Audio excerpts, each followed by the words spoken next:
Hi, welcome back guys. This is your friend, the D and WhatIf, with another fanfiction. This is the first part of What If Katsuki Can't Win on Sparring Day. All credits for this video go to their respective authors, so please support the real author. Check out the link in the description for more details. Please give this video a like and subscribe to the channel if you want more videos like this. Now let's get into the fanfic. It was Sparring Day. Aizawa had hyped up this one day for about 3 weeks. One day of pure quirk training madness that would result in at least 12 injuries per person and 3 days of recovery afterwards. He laid there, staring up at the ceiling of his room and counting the seconds that passed, chest tight with adrenaline and excitement. That fact alone is what pushed him out of bed.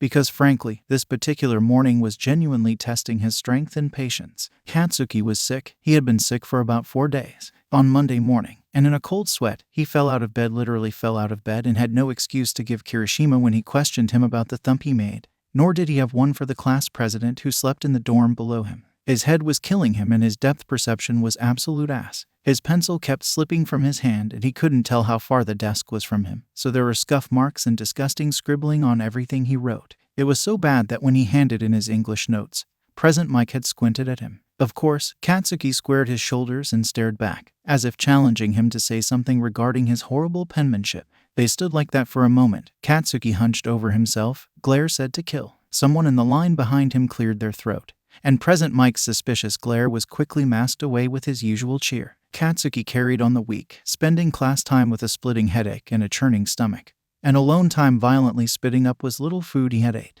On Wednesday, he had lost his balance in the middle of class and even Aizawa went quiet as he looked over his shoulder, catching the way Katsuki had gripped his desk and gone white as a ghost. Or green, really. He simply stared back at him and nodded at his raised hand, allowing him to leave class for a moment. Katsuki's vision went black on the way to the bathroom and he had spent his time leaned up against the wall outside of class, breathing deeply. No one questioned him on his dizzy spell when he had come back. Only Deku's confused stare was enough to have him sauntering through the desks with one realization: he was sick, and somehow the little shit knew. He had no clue as to why, and neither did the others. They had no clue to begin with, except for Deku. Katsuki blinked, the world coming into focus when a flurry of colors and sounds rushed past him. He realized, then, that he was standing in the center of the kitchen, a cup of tea cradled in his hands and Kirishima talking his ear off to the left. He sighed, watching the redhead out of the corner of his eye but not really listening.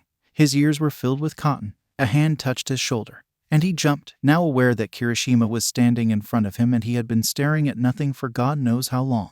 The redhead's hand was still in his shoulder. "You okay?" he grunted, shoving his hand away and nodding minutely. "Yeah, just, excited." He gave him a boyish grin. "Me too, man. I'm gonna be so sore tomorrow." Katsuki took a drink of his tea, frowning when he realized it was cold. How long had he been standing there? Yeah. They stood in awkward silence for about a minute. Kirishima shifting his weight from side to side nervously, glancing somewhere over his shoulder. Eventually, broke the silence, although hesitant. "So, we're gonna be late." Katsuki choked. It did hell to his headache. He coughed out, "What?" Sure enough, a quick glance at the clock confirmed that they were, in fact, going to be 5 minutes late. Katsuki cursed, scrambling to dump the tea in the sink and leaving it there with a clatter. He was already forcing his shoes on and halfway out of the door when Kirishima stopped him with a call of his name. Katsuki groaned, turning sharply and blanching when the redhead tossed his backpack at him, the one he had forgotten. Whoops. 3 minutes of running was apparently not what his body had in mind.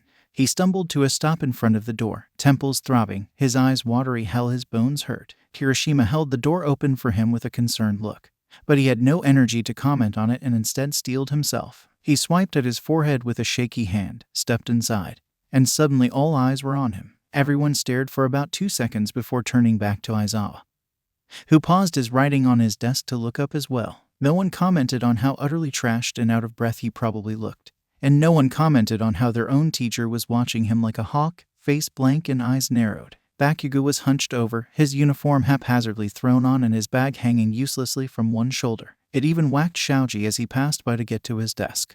But he didn't even mention it. No one had the heart to mention it.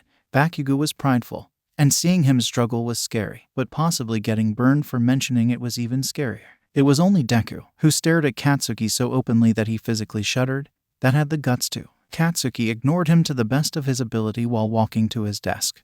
But as soon as he sat down, he knew he would be interrogated. He simply dropped his head and waited. "You look horrible." "What?" He whipped around, his desk teetering with a loud bang. Deku simply blinked at him, ramrod straight in his seat. "You look really bad." he said, lowering his voice to a feeble whisper, eyes nervously flitting around the class briefly. Katsuki bristled, sparing a glance at the wandering eyes on them for a split second before turning back at Izuku with a sneer. "Leave me alone," he hissed. "Just saying," he squeaked back. Katsuki grunted, finally able to turn back and focus on what was going on at the board. Aizawa had finally turned back and was busy drawing some strange diagram with a marker. Everyone sat in silence, nervous energy filling the room as the man drew, in big bold lettering, "Partners for the day." "Okay." Aizawa slammed the marker down on his desk, shattering any nervous chatter that had begun. "Here's what's going to happen today. We're going to be spending 4 hours per set in our groups, let me warn you now." Katsuki doesn't remember the rest. The sounds of the world melted together pleasantly, excited chatter dulling to a light buzz as he stared forward, unthinking.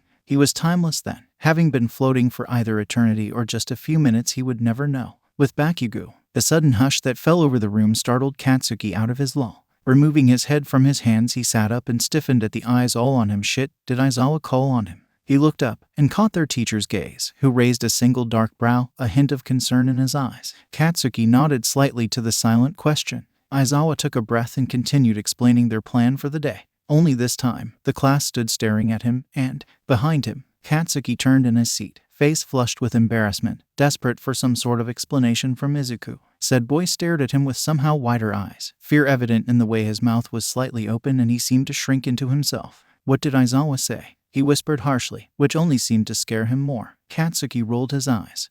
They had already worked out that they didn't hate each other. Why was he so afraid? "Nerd, what did Aizawa say?" he repeated angrily. Deku physically deflated, sputtering back to life as the class finally stared to turn back around, although obviously eavesdropping. Well, Mr. Aizawa is assigning our partners for the day and well, we're gonna be together." Katsuki groaned. He sighed. "That's fine, just stay out of my way." Izuku's brows furrowed in what seemed like pain, giving an awkward look up at the ceiling. We're not working together. We're going to be sparring all day." The blonde's face seemed to fall further, and he turned completely in his seat to drop his head in his hands. The lack of an angry outburst seemed to only terrify Deku further. Seriously, he should make up his mind about when to be afraid of him. There was a small tap to his back. Kaken, no response. "You okay?" Somewhere in the front of class, Aizawa shouted for them all to go get changed. Bakugo's back heaved with a sigh that rattled in his chest. He stood for a moment, breathing, before rising. Much to Izuku's fear, he was scarily calm. "Come on then, I've got 4 hours to kick your ass." His friends walked beside him, excitedly chatting about on the way to change into their hero costumes. Mina was especially excited, because she would be going against Bird Brain and he was a challenge for her. Kirishima was going against Todoroki, which would be interesting to watch. "Well, I'll be judging you for our sparring later. Don't think you're safe from me, shitty hair," he grumbled, trying to get back into his ready-to-murder mindset.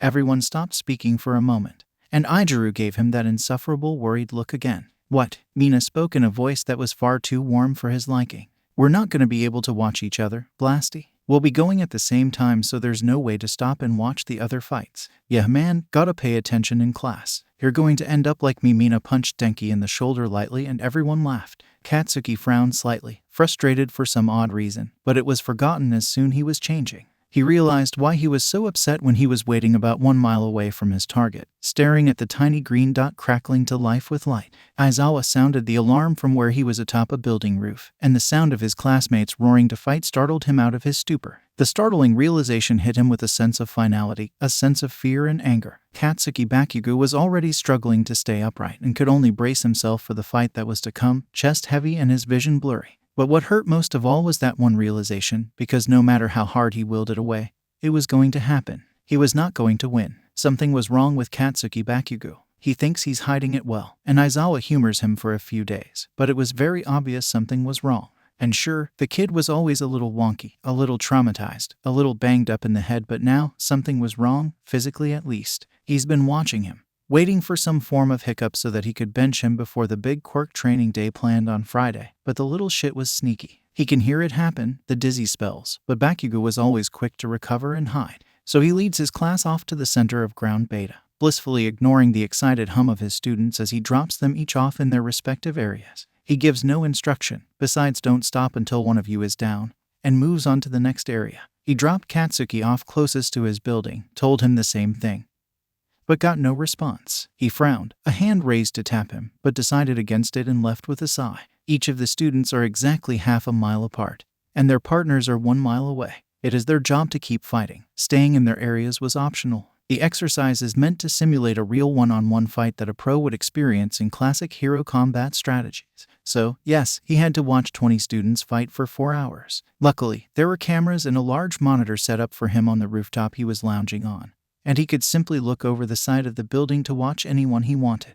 The alarm was the only warning Katsuki got to get his act together. He needed to think of a plan, and quick, if he wanted to survive Deku's quirk. Shaking his head to gain control of his thoughts was not a smart idea, and he teetered dangerously to the side. He caught himself on the concrete wall beside him, hesitating only a fraction of a second before he decided he actually needed to fight. Extending his shaky hands, he barely felt himself being launched forward, an eternity of flying past buildings until he was met with green and green only. Fuck, he couldn't see that great. Izuku was before him in an instant, and he blindly attacked. Deku seemed to lighten up at that, his almost angry expression turning giddy, and he blocked kick after kick with a shout. Deku threw him back with a push, and Katsuki rolled back with the momentum, standing wobbly on his feet. Out of breath, he spared a glance at the enormous timer on Aizawa's watchtower and cursed. They'd only been fighting for half an hour. Around him, his classmates flew about in a flurry of movement. Buildings were crashing and they were shouting like crazy. Katsuki suddenly realized they must have been more excited for today than he had been, because no one was holding back. Rolling his shoulders, he grimaced and threw a bigger explosion than he had meant to. Izuku tripped on the forest and fell sideways into a pillar with a yelp, laughing as he pulled himself up, limping forward before breaking out into a full sprint. Katsuki startled, propelling himself upwards, but the explosion was far too powerful and he shot way higher than he had anticipated. Izuku skidded past him and watched in awe as Katsuki launched past Aizawa's watchtower, taking the time to plan his next attack. Aizawa had been deeply invested in Momo's fight against Ida when a blur shot upwards towards the sky, just feet away from the corner of his rooftop. Almost comically, Katsuki Bakugo fell down slowly and upright, making eye contact with him briefly. Raising an eyebrow in question, Aizawa watched the kid land safely and launch himself at Deku with renewed vigor. With that, he was back to analyzing the others. As soon as Kaken's feet touched the ground, he had nearly taken his head off with how fast he shot towards him. In his mind, Katsuki was ready to finish this and win. Katsuki was ready to finish this and survive. He could no longer see out of his right eye and his fucking head was killing him. Absolutely killing him. His lungs were burning, and when he shot himself into the sky, the blaring sun had made him more sweaty than he thinks he's ever been in his entire life. Katsuki's punches were sloppy at best, but they had a power that would leave Izuku's forearms bruised for weeks. He was glad, relieved even, to see the power was back in Katsuki. He mistook that pained expression for determination and was no longer holding back against him. Katsuki realized this when he caught Deku's fist by the back of his forearm,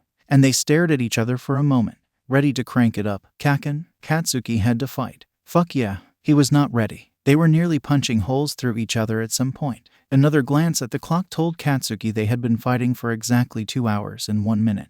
He's pleasantly surprised he's made it this far. Is that all you got? Deku had cried from where he was picking himself up from beneath a fallen building. Katsuki scoffed, trying to shake off the excess sweat on his body by slamming his fists together. And when his vision flashed white, he decided to let Deku come to him and end it.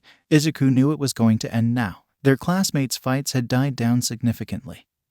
He was pretty sure a few of them were resting with Aizawa on the rooftop watching. Kaken's hands were red with heat, and a high-pitched whistling had filled the air around them. Izuku crouched low, ready for a launch and a crash that would no doubt break something. But he would rather break the bones in his body fighting against Katsuki than he would with anyone else. He was his best rival, his best opponent, his friend and enemy. Katsuki could barely register what he was doing, and he regretted agreeing to this death fight. He spared a desperate glance up, hoping to see Aizawa calling him back, but instead was met with eager eyes of some people he couldn't exactly recognize. Deku shot forward, and he did too. Aizawa was hunched over the monitor, huffing in disappointment and pride, as Todoroki dropped unconscious in Kirishima's grip.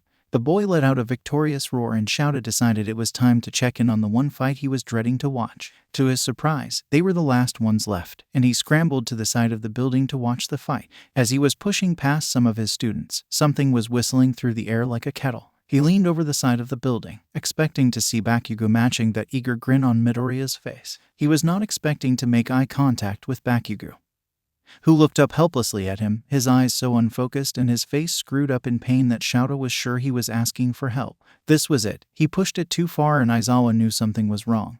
Why didn't he say anything? Aizawa was about to shout for the fight to stop when Midoriya shot forward. Cursing, he shouted at his students to stay put and made a wild chase to the stairs, ignoring the panicked cries of the kids. Jumping down to the ground floor and bursting into the remains of ground beta, he landed just in time to see the back of Bakugo as he shot forward. This wasn't going to end well. They caught each other in a block so strong Izuku's fingers on his left hand snapped, and he did wince, but he was going to win. Reeling his fist back, Izuku was about to slam his fist. Stop. He hesitated, but the momentum was impossible to stop, no matter how loud Mr. Aizawa shouted. As his fist was launching towards him, he realized Kaken was not going to dodge. He looked at his face briefly, expecting a familiar viciousness in those eyes, but instead, a flash of panic was all he got before Katsuki's body fell beneath him and he went rolling at an impossible speed to the ground. Fuck, Kaken, Bakugo screamed. Genuinely screamed. It shattered the shock that had the entire class still, and suddenly everyone was running or shouting. Aizawa cursed, having heard something snap from where Bakugo had stopped rolling, his body limply falling to its side, his back towards them. Izuku screamed again, using his quirk to skid to a stop and launch himself towards Katsuki. Aizawa turned, shouting for medical, before sliding to his knees beside Bakugo, who was not responding to Midoriya's panicked cries. Shouter rolled him over onto his back and surveyed the damage as quickly as he could, grimacing at the way the boy's face screwed up in pain. Didn't know what happened. He just blanked. I swear. Midoriya cut off with a sob, hands hovering uselessly over Katsuki. His chest was heaving, as if he was overheating, and his entire body was flushed. Aizawa cursed, placing a hand on his forehead. Bakugo, can you hear me? There was no response, only the rattling breaths and Midoriya's choked sobs. Katsuki, if you can hear me, I need a response. Nothing. Looking over his shoulder, Aizawa could see Bakugo's band of friends being held back by Kirishima, who was very obviously panicking, eyes flitting over them. He breathed a sigh of relief when he realized that Ida and a few others had already run off. A particularly desperate wheeze left Bakugo, and he grimaced, a hand gently resting on his chest and counting breaths as he shouted for help. Shaoji. The boy stepped forward from the group of students, wringing his hands as he jogged over. He stood tall above them, casting a shadow over Aizawa as he kneeled beside Bakugo. Aizawa turned back and began checking Bakugo's pupils. I need you to stay here, in case we need to carry him. The boy nodded, eyes wide at Bakugo. Izuku would not stop sobbing. I broke his ribs. Fuck. I broke his ribs. I hit him too hard. Shadow lifted Katsuki's hero costume and begun working the gauntlets off. It's okay, Midoriya. It was an accident. He'll be okay. The boy, hunched over his friend's limp body, looked up at him with a grave expression. His hair hung in his filthy face, tears leaving strange streaks on his face. I hit him too hard, sensei. He's not okay. Shouta stared for a moment. He will be. He dropped Katsuki's head gently, a hand smoothing back his matted hair. The boy's lips fell open slightly, and Aizawa could see the dark wetness of blood caked onto the corners of his mouth. Damn it, Midoriya, I need you to go back with your friends. The boy bristled, his watery expression turning ice cold. No, expecting this, he whipped around, hands cradling Bakugo's head. I will not have this right now, Midoriya. Go now, before I expel you. Izuku stiffened, eyes going impossibly wide before he nodded, tears falling freely. Shaoda winced, feeling bad, but knowing the boy would have panicked if he saw what he was about to do. Gently placing a hand on the underside of his jaw, Shaoda pried his mouth open. Sure enough, blood began seeping out and Bakugo let out a painful cough. Shaoji seemed to understand, turning his back and spreading his arms. The shade was nice, and Aizawa would be sure to thank him. Katsuki's lips were turning blue, and Shaoda was sure this was going to be a problem. He gently held his mouth open, sparing a glance towards the sky before carefully digging his fingers into the boy's mouth. Praying to any gods who were willing to listen, Shaoda began removing the bloodied foam that was collecting in his throat, hoping the boy wouldn't wake up then. Fortunately, or rather unfortunately, he didn't. Come on, kid, he mumbled as he wiped blood on his own costume mindlessly, more to himself than Katsuki. In response, the boy's back arched off of the ground slightly and his face screwed up in agony. A small, breathy moan escapes him. Aizawa shifts, leaving the boy's head and instead gently holding down his shoulders. Bakugo fights back, sitting up slightly, but Aizawa pushes down from his biceps. Katsuki screams. He can't really register anything besides the fact he's in his own body, and that body feels like it's been hit by a truck. Cursing, Shaoda pulls his hand back like he had just touched fire. Something was wrong with his right arm. Momo, he called out. The class was getting closer, possibly already near, but he only heard one pair of footsteps approaching. Shaoji moved, making room for the girl to pass. She was pale and emaciated, but he needed her. She dropped onto her knees, wide eyes never leaving Bakugo's form. Momo, I have to ask. I need scissors. His voice was apologetic, but the girl did not hesitate to turn her back and open her costume. Shouta averted his eyes, opting to focus on the terrifying bruises along Katsuki's torso. He cursed, placing a hand on his icy skin and watching as the boy, even unconsciously, groaned. A shaky hand held out a small pair of scissors in his view. He looked up, at her terrified expression and the way her eyes watered at every pained breath escaping the boy beside her, and offered a small smile. "Thank you," her excused. "Are you sure I can?" He nodded. "You did good." Nodding, she moved to stand up, but hesitated. Slowly, she reached out a hand, as if afraid to touch him, and placed it on his forehead gently. It was a strangely kind moment,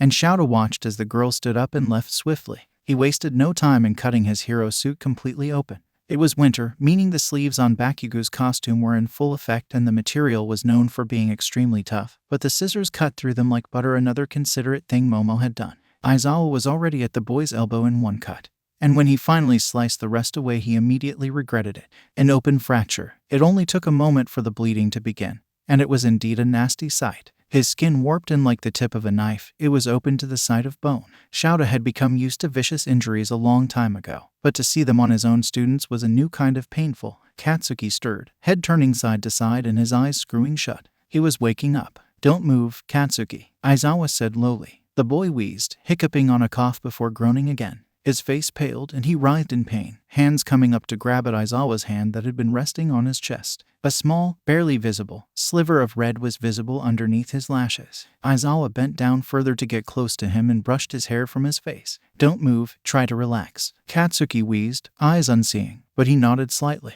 "Good," glancing at his arm briefly. He looked back at Katsuki and bit his cheek. "I need to wrap your arm, okay? I need you to stay as still as possible." The blonde nodded again, a low moan in his throat. Aizawa moved away and the boy whined, writhing again, and he thought he had hurt him. He placed his hand back in his chest and Katsuki gripped his wrist weakly. The boy's throat bobbed as blood bubbles past his lips, eyes now almost completely open, and panicked he wasn't lucid. "Katsuk!" A horrible noise escaped him, like it had bubbled in his chest before growing into a panicked cry. His mouth was shut and he screamed from between his teeth, back arching, and the hand gripping Shouta's tightened slightly before falling limp. Aizawa cursed, scrambling to keep him still but only panicking the blonde further, who screamed again. The panicked shouts of his class grew louder. Katsuki's eyes fell shut, and for a brief, horrifying moment, Aizawa thought he had lost consciousness again. But then he coughed, wet and loud, and raised his left hand to grasp at his throat. Aizawa cursed, raising onto his knees and gently prying shaking hands away. Katsuki screamed again, but it was cut off with a horrible cough. His lips paled all at once, no color in them, and Aizawa himself was beginning to panic. He needed to calm him down, somehow, or get him cool enough to gain lucidity, or Kirishima and Todoroki, get over here. Immediate footsteps, rushing over like panicked civilians. He was surrounded by the two boys. Kirishima let out a desperate sob. Remaining calm, Shouta gently held Katsuki's hand while explaining. "Kirishima, I need you to keep him calm. I need to do something very gross and possibly very uncomfortable for him to breathe properly. Todoroki, keep him cool." Both boys nodded. Kirishima bent down and scooted himself behind the top of Katsuki's head.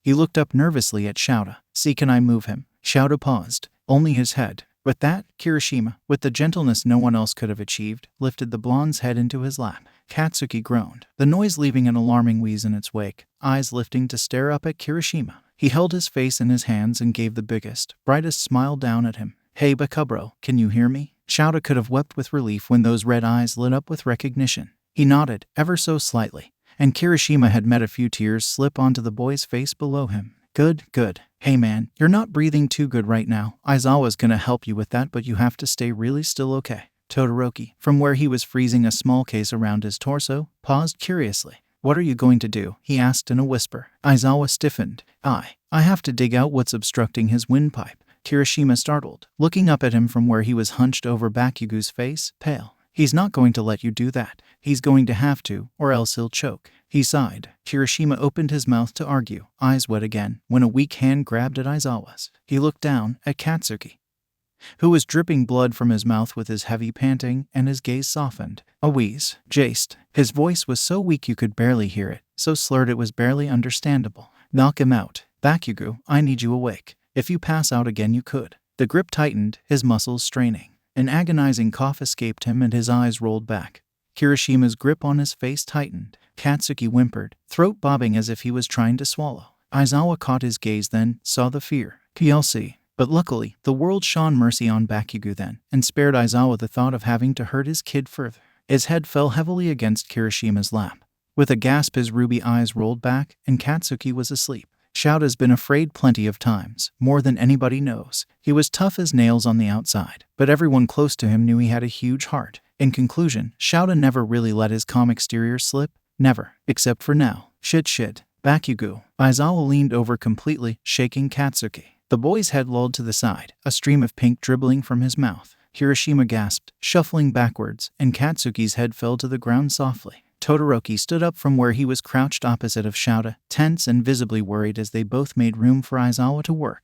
The sun blared on them suddenly, and Shouta looked up to see Shoji worriedly step back, most likely panicked. Without anything obscuring their vision, the class gasped in tandem at the sight of Bakugo's bruised body. Aizawa quickly realized that he really was their rock in this. His class was looking to him for guidance. Sighing shakily, with a hand pressed to Bakugo's bare chest, he shouted over his shoulder again, "Someone get me my phone." Ashido jumped from where her hands were over her mouth and looked to Uraraka with wide eyes. Without a moment to spare, the two girls were off, faster than he'd ever seen them run. He turned back to Katsuki, chest heavy with dread as he stared in anticipation. He was waiting for something, a breath, a cough, something. Anything. There, a breath. Shouta fell back onto his heels with a groan, keeping one hand beneath the blonde's head and keeping it tilted slightly. Bloodied foam was falling gently from blue lips.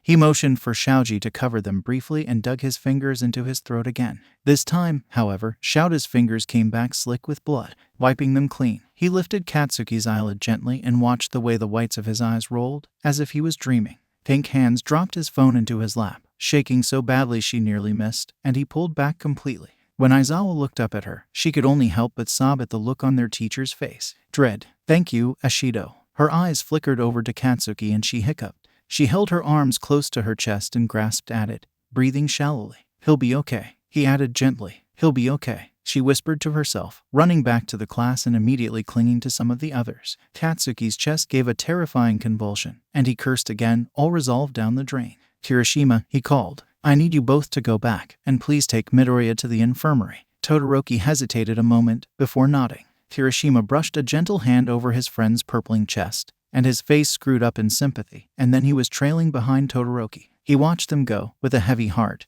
and watched them slowly approach Midoriya. Oh God, the poor boy was a mess. He was sitting on the ground, legs crossed and gazed directly on Katsuki. Even from where Aizawa was, he could see that the boy was muttering apologies into Uraraka's ear. The girl had leaned up against him and her head rested on his shaking shoulder, and she was speaking back. The chest beneath his touch heaved with an arduous gasp, and he whipped his gaze back around, panicked at the way Katsuki had shot upwards from the ground, his arm limp at his side. He cursed, "Stay down, Katsuki. It's just me, relax."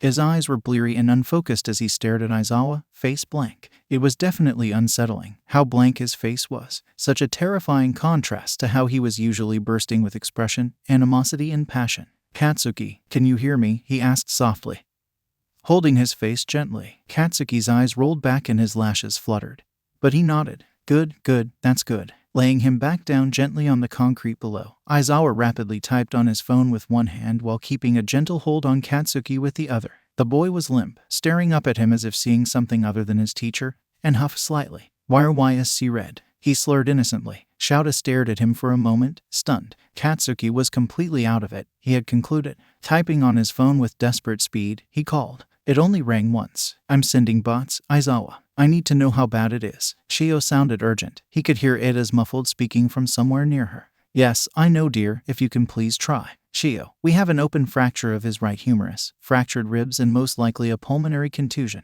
He needs a ventilator and an ambulance, not bots." Aizawa stared at the dazed look on Katsuki's face and gave a small pat to his cheek. He did not respond. "He's conscious but not responsive. I think he's had a fever." Recovery girl was silent on the other end for a moment. The class bristled at the medical talk. He shot them a reassuring look. "I have an ambulance on the way. Keep him awake, Shouta." Katsuki jolted in what seemed like pain. "I am. Get someone to watch my class, please. Midoriya's on his way." "Why is Midoriya on his?" Bakugo's gaze slowly slid to him, pupils shaking slightly. "I don't feel good." Then he went impossibly pale, somehow blue. "Fuck, I have to go, Chio." He had barely dropped the phone and turned the boy's head to the side when he let out a weak gag. But nothing came out. The boy sobbed, digging his forehead into the palm of Aizawa's hand, and gritting his chattering teeth. Aizawa's brow furrowed, quietly shushing the boy and patting his head for comfort, feeling heavy with sympathy. The class was crowding them now, all quiet sniffles and reassurances. He's never seen them so afraid. Even in the face of genuinely dangerous villains, he's never seen them so afraid. He had always assumed that Katsuki wasn't all that close to the rest of the class. He had even worried about it, actually. But apparently, in the face of absolute agony, he was wrong. Whether that was a good or bad thing, he wasn't sure. The bruising on Katsuki's rippling torso was brutal, blood pooling beneath the almost translucent skin of his rib cage. The area on his sides were worse somehow. His skin was nearly black, in a strange pattern. Something fluffy brushed gently against the hand on Bakugo's chest, startling Shouta. Momo stood above them with her lips pressed in a thin line.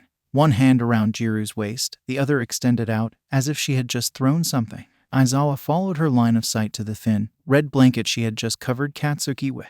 Everyone seemed to murmur in relief. A few of them, including Katsuki's immediate friends, had all dropped to the ground to sit and wait for the ambulance. "Thank you, Momo." Aizawa couldn't help the gratitude from softening his voice. He had to admit to himself he was worried. After all Katsuki had been through, to have pushed himself to this was dire, but sadly not completely unexpected. He could only imagine what it would do to Midoriya. He'd arrived only a few seconds after, a medical bot on his back, and Kirishima and Todoroki a ways behind him. When he was close enough, Ida dropped the bot to the ground and fell to his knees, panting. The bot rolled to life, parting the small crowd with ease and coming to a stop at Katsuki's feet. Aizawa huffed. Everyone quiet. Everyone grew still in anticipation. Katsuki's feeble sobs were the only thing to be heard. While Shouta kept the boy calm, the robot whirred and beeped before turning to Aizawa. It spoke in a calm, feminine voice. "Ambulance is on school grounds. It will be here shortly." Shouta glared. "What are his injuries?" It beeped. "I am programmed not to state such information with students present. If you wish to hear the report, please move to an isolate."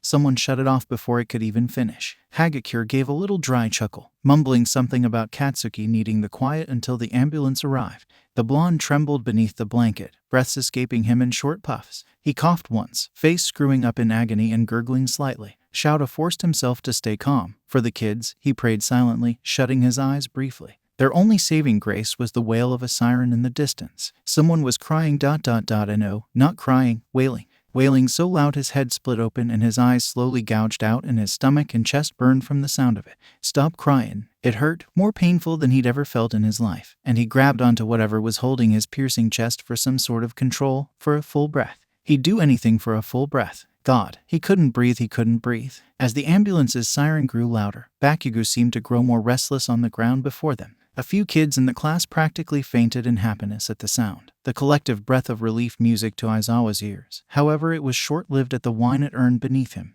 The hum of relief was silenced in an instant. And now, everyone watched as Katsuki seemed to grow the most lucid he had been in the past 10 minutes. It was never wise to move the injured, because it could hurt them further. That was a rule, and apparently even unconscious Katsuki wouldn't follow that. He sat up with a hiss, trying and failing to scoot further away from Shouta with one arm, a panicky noise grumbling in his chest like a scared dog. In a split second, the class was a few paces away and Shouta himself was right beside him. "Go guide the ambulance." He looked quickly to the class, hoping someone would go. "They did easy, Katsuki. Easy." His elbow buckled, and his face twisted. The boy fell back harshly, seemingly unable to keep himself up any longer, and the cough he let out seemed far too wet, far too strained to be okay. His head rolled, eyes wandering. He was terrified, and could do nothing about it. "Hurts," he gasped, his left hand flexing and clenching at his chest. Instinctually, Shouta reached forward and let the boy hold on to him. I know, kid. Help is right here. All you need to do is stay awake." The grip on his hand loosened and tightened, pulsing like a sickly heartbeat. Katsuki's eyes fluttered, every muscle in his neck shaking, like he had been clenching the entire time, and suddenly relaxed. Aizawa heard the sirens, impossibly close now, and spared a glance away from Katsuki over his shoulder. Rounding the corner of the building he had been watching his students on was the ambulance, being led by a few of the girls and Kaminari on foot. Shouta deflated. So did Katsuki. He felt it happen, really. And it took him a moment to realize what had just occurred. The hand on his fell, his head rolled, his eyes fluttered but didn't shut completely, leaving the most terrifying sight of a fraction of his empty red eyes staring somewhere far off to the side. Shouta panicked. He scrambled to sit up, completely looming over Katsuki's terrifyingly still chest with a gasp, pressing a hand to it. Nothing. No, he pressed his ear to it. Nothing. Something akin to terror struck him then. Pure unadulterated terror when he realized Katsuki was no longer breathing. Fuck. Katsuki, come on, kid. His hand immediately reached to hoist him up, sitting his back against his knees. The way his blank expression did not waver, and his limp head lolled sent fear, icy cold fear that he's never felt before through Shouta. No, no, no. Kaminari came jogging up with Shoji beside him, a look of pure relief on his face and a small smile crinkling the corner of his bright eyes. Shouta had just begun rescue breaths when the boy skidded up to them. And fuck did he give the most gut-wrenching and terrified wail. EMTs are right here, Mr. Aiza. Shoji stopped in his tracks, wide eyes trained on Katsuki's chest being manually filled and deflated, frozen. Kaminari sobbed, muttering in terror, looking at Shouta, gauging him for some form of comfort. He's okay, right? He's okay, right? Oh God, please tell me he's okay. Shouta just shut his eyes and prayed his kids understood that he couldn't speak right now. He counted Katsuki's breaths. Nothing. Fuck. Come on, kid. His voice cracked, desperate. A few footsteps came to a stop behind Shouta, but he was far too focused on keeping Katsuki breathing to turn and see who it was. He only turned for a split second before and suddenly the boy was in respiratory arrest. He'd be damned if he looked away again. Ignoring the way the boy's lips were blue, he gave another breath, afraid to begin CPR given his discolored and misshapen chest. If he died now, he would never forgive him. His class, his friends, Midoriya, would never forgive him. A gentle touch on the back of his neck, the sound of latex, brought some sort of desperate hope for Shouta. He looked up briefly. A young man in emergency attire and carrying a ventilator in his other hand stared down at him, his green eyes kind and calm. In the distance, some mile away or so, 3 blurry figures were quickly growing larger, closer, and looking more frantic. He just went into respiratory arrest, Aizawa said gruffly. The man nodded, eyes stern and worried as he swiftly dropped the ventilator and slipped the mask onto Katsuki's face. Hissing in sympathy at the bruising on his chest, he mumbled something into the intercom strapped onto his chest, covering it with one hand, and motioned for someone behind Aizawa. With one fluid motion, he switched the ventilator on with a click. Almost instantly, the boy's chest rose and fell, mechanically and all too dead for someone like Katsuki. Something squeezed tight in Shouta's chest. It wasn't until now, when he wasn't busy trying to keep his student alive, did he realize how utterly helpless he felt. When he first became a teacher at UA, he swore to never let one of his kids die. He's never gotten close to losing a kid before, until Katsuki fucking Bakugo came into his life. Like a magnet for trouble, he gave Shouta more gray hairs than any of his students ever. Katsuki put him through hell and hell again. This time, though, he would let it pass. If not to see him alive after, he would let it pass. Watching Bakugo get lifted like a rag doll and placed so cautiously on a gurney was quickly becoming one of the most traumatic things one has ever witnessed. Sure, the villain attacks were scary, but Katsuki had become the passion of the class once everyone got to know him. He was sweet, in his own strange and violent way, and he cared about everyone just as much as they cared about him. He comes and goes as he pleases, but the small acts of kindness were rife. He was undoubtedly the most lively of them, and to see him like this was ghastly. Lifted from the ground and flanked by 2 EMTs, they all watched with pale faces as their teacher followed them to the ambulance. He simply stood, stiff and stern as ever. But for some students, especially those who were closer to the ambulance like Kirishima and Todoroki, they saw the way his hands were shaking so hard he put them in his pocket, or the way his eyes never left Katsuki, not once. It brought no relief to anyone when All Might, Present Mike, and Recovery Girl finally caught up to them. Kaminari was practically in hysterics, gripping onto the back of Siro's costume and shaking his head. Shouta stared straight at Katsuki as they administered emergency oxygen, ignoring the slow bubbling panic of the class. A hand rested gently on his shoulder. "We'll meet you at the hospital," Hisashi paused. "Go." He stared worriedly as Aizawa glanced at him from the corner of his eye, before gripping the railing on the side of the ambulance and pulling himself up.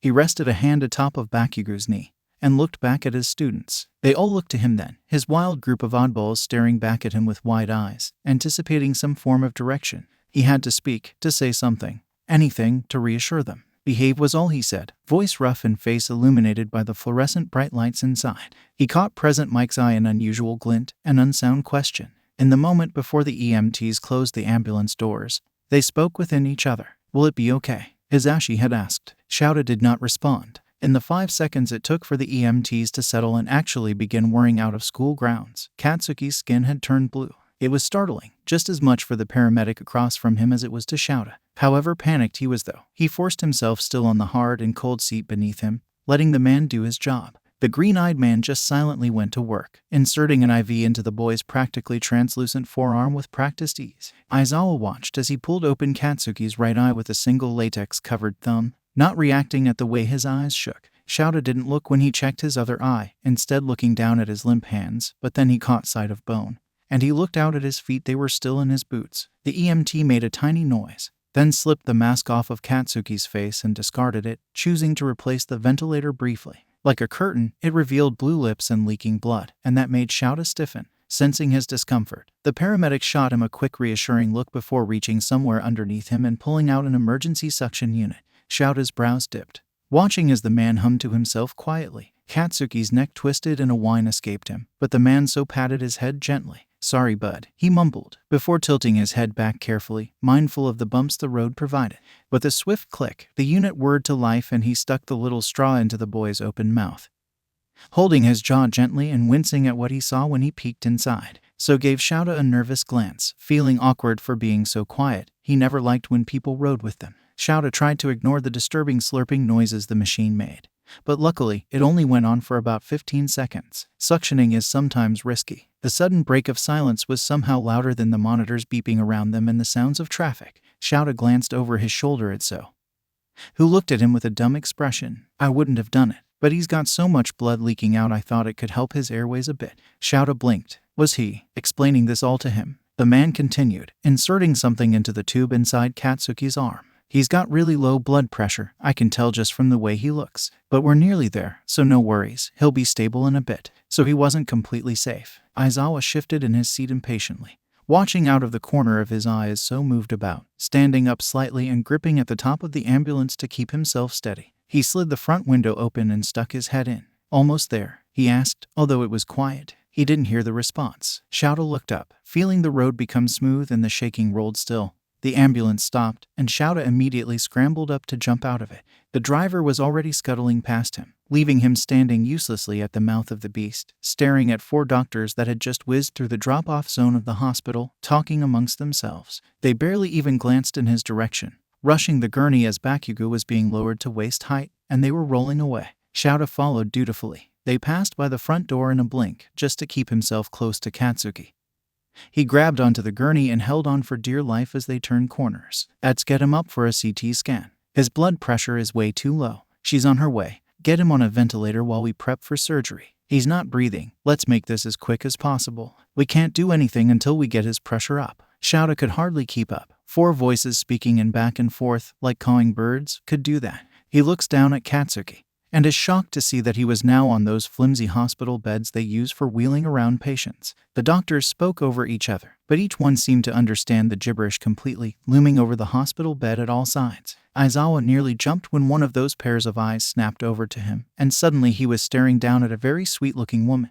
"Hi, darling," she chirped. Shouta wanted to punch her. Didn't she understand how dire the situation they were in was? Too much was happening to Katsuki at once for her to be sweet-talking him. "What's your affiliation with the boy? I need you to fill out some paperwork while we get him prepped for emergency surgery." Hearing the word emergency somehow killed the naive hope that had never really left in his heart. "I'm his teacher. His name is Katsuki Bakugo. He's 17. The woman hummed. The hospital bed rolled forward and out of his grip, and his fingers tightened around it as if he planned to hold it there. The woman placed a gentle hand on his forearm, and Shouta realized he had been holding Katsuki there. He let go. "Thank you, sir." Still holding onto his arm, she pulled him gently off to a bench behind him. He sat down, staring down and watching Katsuki disappear down the relatively empty hallway. "I just need you to fill out some papers and then we can put you in the room he'll be in." Shouta looked up. "Room?" She nodded, and when another woman in scrubs passed by, she plucked a stack of papers from her hands and held them out for him to take. He'll be in surgery for a while, you know what? Let's get this paperwork filled out and then I'll explain what's happening on our way to the ICU." He grabbed the papers and the pen and filled out his name on the top of Katsuki's file as his guardian. He knew the boy's parents were still in some country near northern Asia, Russia he thinks, and would probably have to make the flight back as soon as someone could contact them. When he looked up, he was alone. The hall was so white and blinding he squinted, hands folded neatly in his lap as took a deep breath for just a moment. He needed to check on Midoriya. Surely the boy was going to be absolutely heartbroken by the time he... "Are you done filling that out?" Shouta jumped, looking up at the woman who had managed to sneak up on him. He nodded, holding out the papers, and she took them with a small smile. She motioned for him to follow her. Aizawa rose from his seat stiffly and walked beside her. "Okay, mister." She flipped the first page, not looking up from the papers as they walked. "Erase her head. I'm Dr. Silva. Thank you so much for being so cooperative. I know how stressful it can be. Seeing someone so young look so rough is hard, but that's why we're here, you know." He nodded blankly. wondering how she was navigating through the hospital without looking up. Flipping the page again, she made a sharp left and Aizawa struggled to keep up. The luminous hospital was exhausting. He had to give her some form of props to be able to remain so cheery in such a place. When they entered an elevator, he finally decided it must have been a lot of coffee keeping her going. The sound of a radio crackling to life alerted them both to Dr. Sylvia's pocket. Humming, she quickly tried to muffle the voice coming through, but Shouta caught it quickly. Patient is code blue. Dr. Silva, you're needed in the... It shut off with a beep. She gave him an apologetic smile, although there was a certain nervousness in her gaze that unsettled him. Racking his brain for any medical knowledge he had, he tried to remember what exactly a code blue was and struggled. Sorry about that, Mr. Eraserhead. Looks like I'm needed. The elevator door slid open. Dr. Silva hurriedly exited, motioning towards the hallway before him. Katsuki's room will where that nurse in pink is standing right there. Just tell him you're his legal guardian. Got to go. Bye. The way she rushed past him did nothing to settle the dread. The intensive care unit was far noisier than the lobby had been. In fact, it seemed far too noisy for anyone to be able to get any rest. A low hum, an orchestra of medical machines beeping. The nurses and specialists weaving in and out of rooms like bees delivering honey. Aizawa squared his shoulders and took his first steps into the ward. His expression must have been intense, because a few workers quickly parted for him. The nurse he was supposed to speak to was hooking a paper to the door of the room he stood before, and when he made eye contact, nodded in greeting. Eraserhead, you can go ahead and sit inside. The doctor will come speak with you in a moment, he said, voice raspy. Shouta nodded wordlessly, slipping past him as he held the door open and muttering a quiet thanks before he left. He settled himself beside the large empty space waiting for Katsuki, and dropped his head in his hands, listening to the bustle of the hospital instead of his own worries. 3 quiet knocks cut through the still air of the room like water. Dr. Silva poked her head in briefly, a single brown eye peeking at him before she opened the door completely and slid inside. She seemed more mellow in the way she shuffled more papers in her arms and shelved them out for him, ready for some medical talk. He grunted, taking them. The first one was a long list, a receipt of the injuries Katsuki had come in with. Silva took a heavy breath and fixed him with a meek smile. He's still in surgery, but let's get started. He nodded. Katsuki came in with what we like to call flail chest. It's when a few ribs are broken in multiple places, and oftentimes it comes along with its nasty friend, the collapsed lung.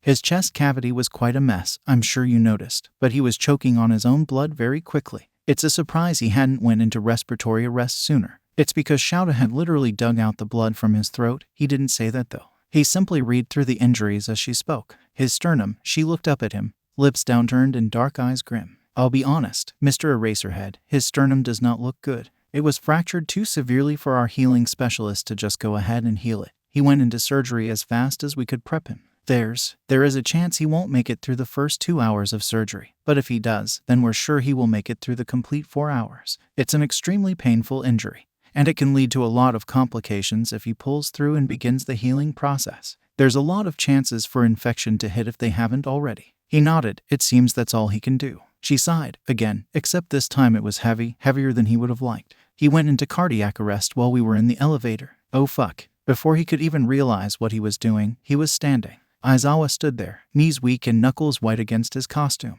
Silva startled, shuffling forward slightly and holding her hands out. But he's okay now, as far as I know. Don't lie. Her face fell briefly, and she said slowly, I wouldn't lie, Eraserhead. He cleared his throat. Why? Somewhere outside the door, muffled voices rushed past. He looked back at her, expression dark. His blood pressure was dangerously low, so low that we weren't able to administer anesthesia for his surgery. Sir, you need to understand that when someone's quirk interferes with certain procedures, we need certain specialists. Luckily, I decided to cancel my vacation this week, or else Katsuki would have been in a lot more trouble. My quirk allows me to alter 1 organ function per hour. We sped up his heart and had to pump him with blood. In my professional opinion, this bumped his chances of surviving the first half of surgery up to 60%. It hurt him how low his chances were. He needed 100%, desperately. His heart is fine now. It hurt to speak. His voice was too weak and he was sure the doctor hadn't heard him until. For now, yes, she confirmed, watching as the man fell back onto the chair with a groan.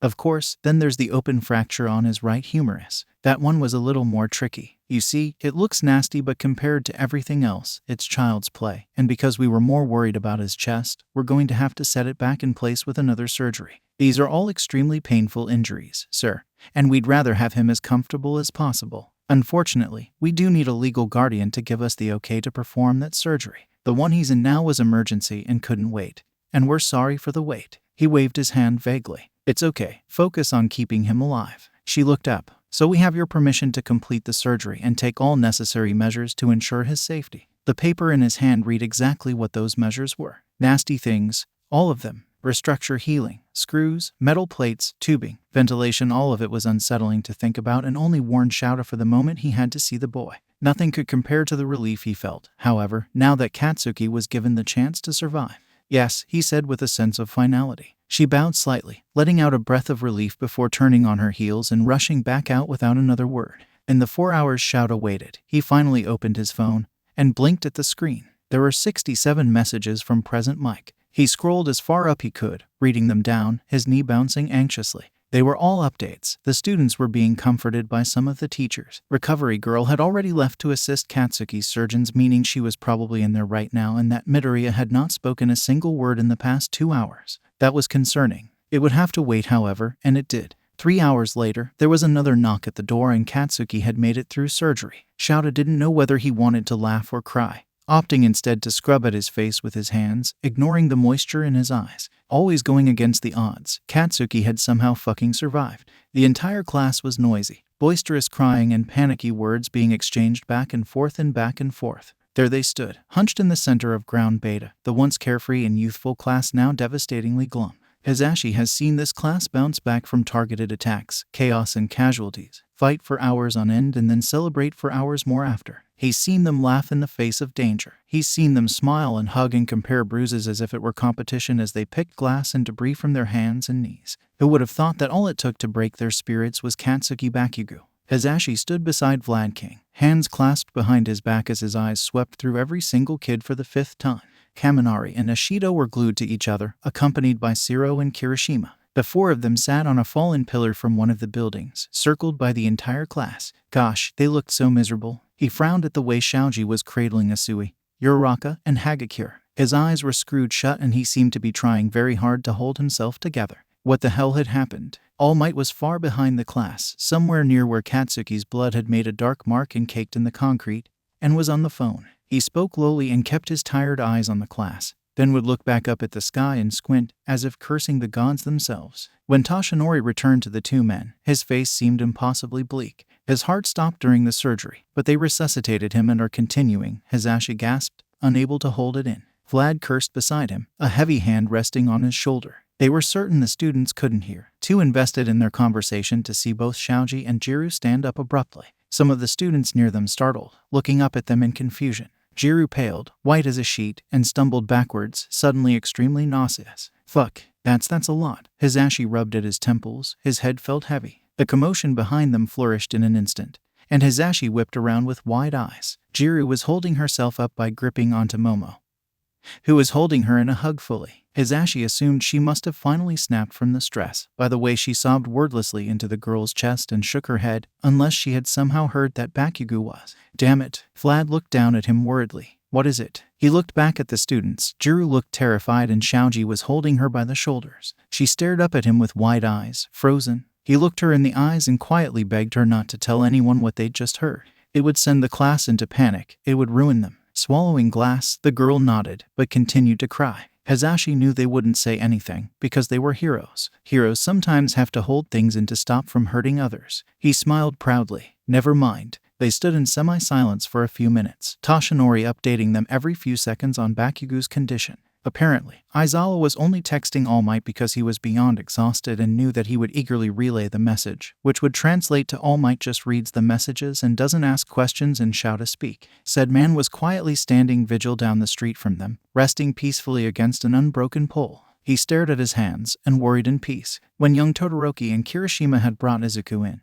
Yagi was sure he'd never seen the boy look so helpless and scared. Tenya, Oijuru and Sadu had rushed in minutes before, blabbering and out breath as they talked over each other with such desperation that Yaga's heart sank, knowing that they would have been sparring and something just had to have gone wrong to freak them out so much. He was right. The boys rushed into the infirmary where he had been receiving his monthly checkup from Recovery Girl, and the expression on their faces had killed any cheerful greeting that was on his tongue when he saw them. Young Midoriya, he had said softly, voice pitched in worry. Are you all right? The boy stared at the floor, anywhere but his face, and made no move to respond. Recovery Girl was already gathering an array of medical supplies, but took the time to stop. "What happened?" she asked grimly. Kirishima took a shaky breath and rubbed at his eyes, in near hysterics as he spoke with such speed it was almost hard to understand him. We were sparring, and Katsuki was being weird. We knew something was wrong, but we were all watching and they." His eyes widened and his breath grew shallow, staring at Recovery Girl like she was his only hope. "He didn't block it, fuck. He didn't block it and we heard it. He tried. He really did try to explain. All he managed to accomplish was working himself up into a panic and having to be escorted outside for a few moments."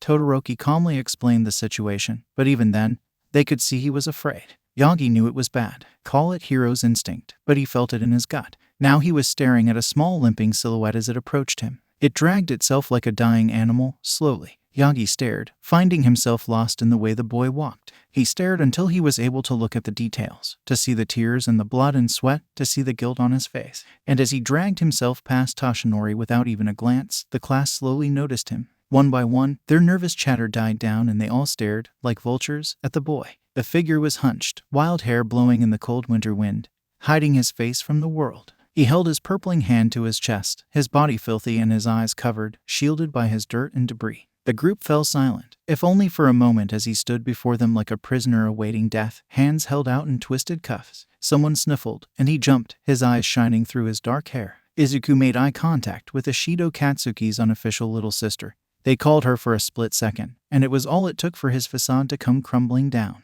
Mina's face twisted in agony, tears welling up and falling as she stood up from where she was leaning against Hagakure. Oh, Izuku." Her voice was like honey, so warm and so loving and so forgiving that it shattered Izuku. His chest shuddered and his stiff shoulders fell, and he sobbed. Everyone watched as the boy fell to the ground, tears carving painful rivers through the grime on his face. She was with him in an instant, arms weaving around his neck and squeezing him there. Izuku sobbed, loud and ugly. "I'm so sorry." She shushed him gently. From over his shoulder, she briefly caught Kirishima's gaze. He wiped at his eyes vigorously and his chest heaved with a sob. But there wasn't an ounce of hesitation in his eyes as he nodded gently. "It's okay. SHHH. It's okay, Izuku." She choked. He was sick. He was so sick, there was no way you could have known. A few students stood, patiently waiting their turn to hug Midoriya. Kaminari stood first in line, arms wrapped around his center and eyes watery and wide. It broke his Ashi's heart to see them like this. He couldn't take it. Midoriya broke. I knew, and I didn't say anything because I thought he was better. I thought he had finally opened up. I knew. He hiccuped, breath catching in his throat and his knees buckling, resting his weight completely on Ishido. His Ashi watched as every student's expression grew darker than possible, and for a moment he worried they would blame the poor boy. He thought they would tear into him, for hurting their friend, for not saying anything, and he would have to. They were all hugging. All of them, crying and hugging, sobbing and hugging really. Aijuru grabbed at Izuku's tangled hair and pulled him tight into his chest, holding him there as if he needed to, desperately. He closed his eyes and hiccuped. "I thought he had too." His voice was gravelly. Everyone looked up at him expectantly. "I thought he had too." Izuku didn't speak until after they were in the dorms, everyone holding cups of tea and hot chocolate in their hands and standing around the common room silently. It was strange, seeing everyone speaking except for the one boy who should be, but he was silent and still as he leaned up against Todoroki and Uraraka. Katsuki's most immediate friends tried and failed to reassure everyone that he would be fine, save for Kaminari. He never really mentioned watching their teacher forcing air into his broken lungs. The image still haunts him.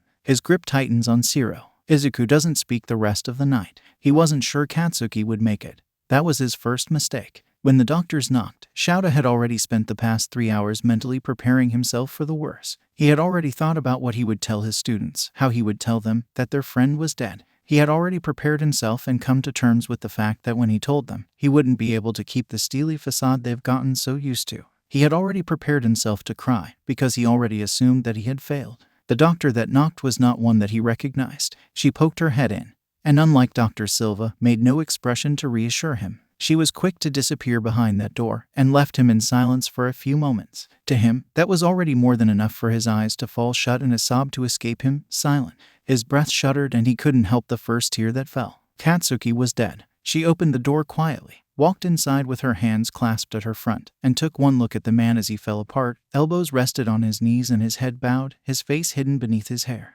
"Mr. Aizawa," she said softly, far kinder than he had expected, and his breath caught in his throat. When he looked up at her, eyes red-rimmed and impossibly tired, she recognized that expression far too easily as grief. He had spent the past 3 hours preparing himself for the 3 words bound to come, and this was the moment that she would say them. Katsuki had passed. He almost hoped she wouldn't, because if she said it, then it was real. And then her lips pursed up into the tiniest of smiles. Her eyes creased with the smallest glimmer of hope, and she took an even smaller breath. It sent the most excruciating jolt of hope into his heart. Shouta tried his best to not let that hope grow, to let it bloom and flower so big only to die as soon as they confirmed his boy was dead. Bring him in. He looked up at her then, eyes growing impossibly wide as the doctor motioned somewhere behind that open door where he could not see, stepping back to make room for what Shouta had previously assumed was Katsuki's dead body.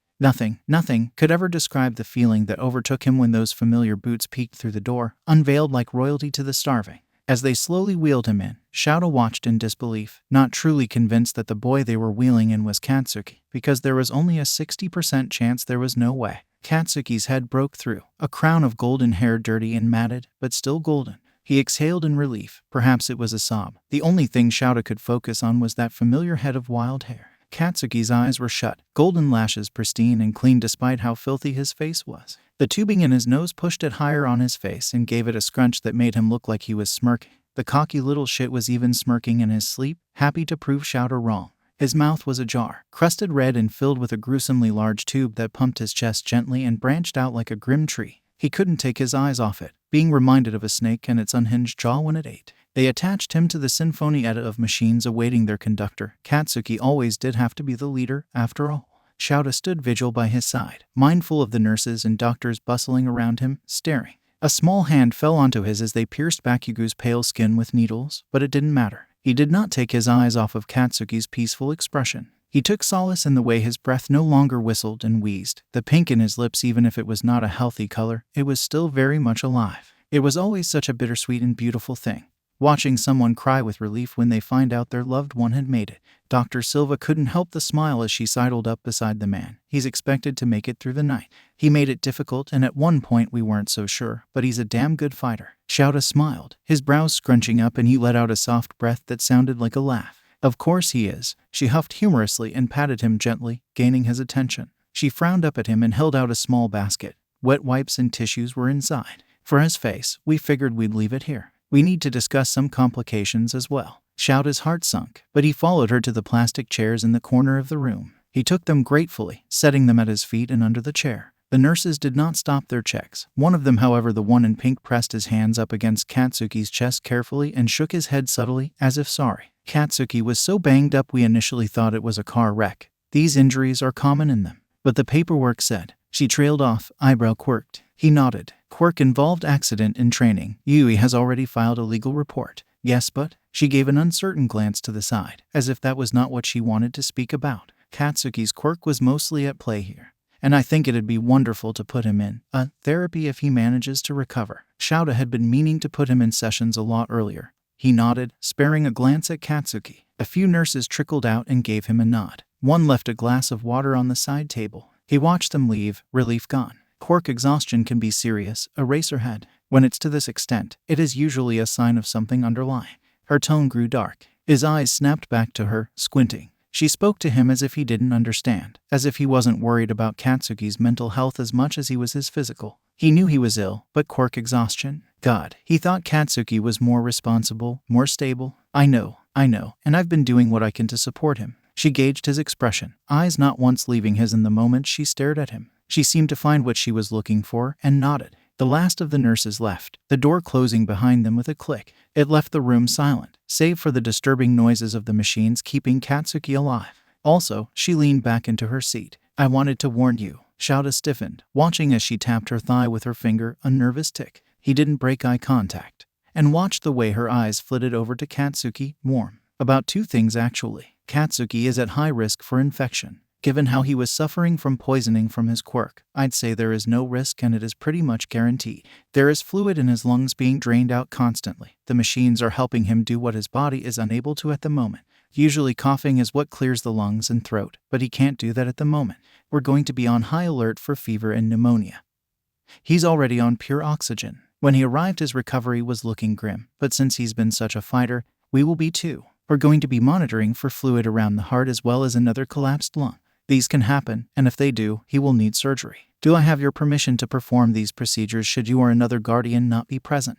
Instantly, he was nodding. Of course. The click-click of someone walking outside caused Shouta to stop picking at his nails and stare at the door. A small knock, and then a muffled voice. Dr. Silva, Dr. Yu needs to speak with you. Silva bristled slightly, huffing in frustration, but she stood up and fixed her coat. I have to go. Before I do, though. She leaned close to him and spoke lowly. Visiting in the ICU ward is extremely strict. If you're not immediate family, you will not be allowed to visit at all. Even for immediate family, hours are short and not at all efficient for spending time with a loved one. Xiaoda's eyes followed her as she walked to the door. But she paused, looking over her shoulder briefly. Since you are a pro-hero, if you think Katsuki is in any danger in his vulnerable state, all the hospital needs is UID number and you can stay for as long as you would like. With a cheeky smile, she was gone. Xiaoda blinked, staring at the door for only a moment, feeling the odd urge to laugh. He only chuckled, standing and stretching his back before turning to the hospital bed behind him. Katsuki's jaw remained open, a peaceful snake. There was something so strange about seeing his student fighting for his life, unconscious and surrounded by tubing.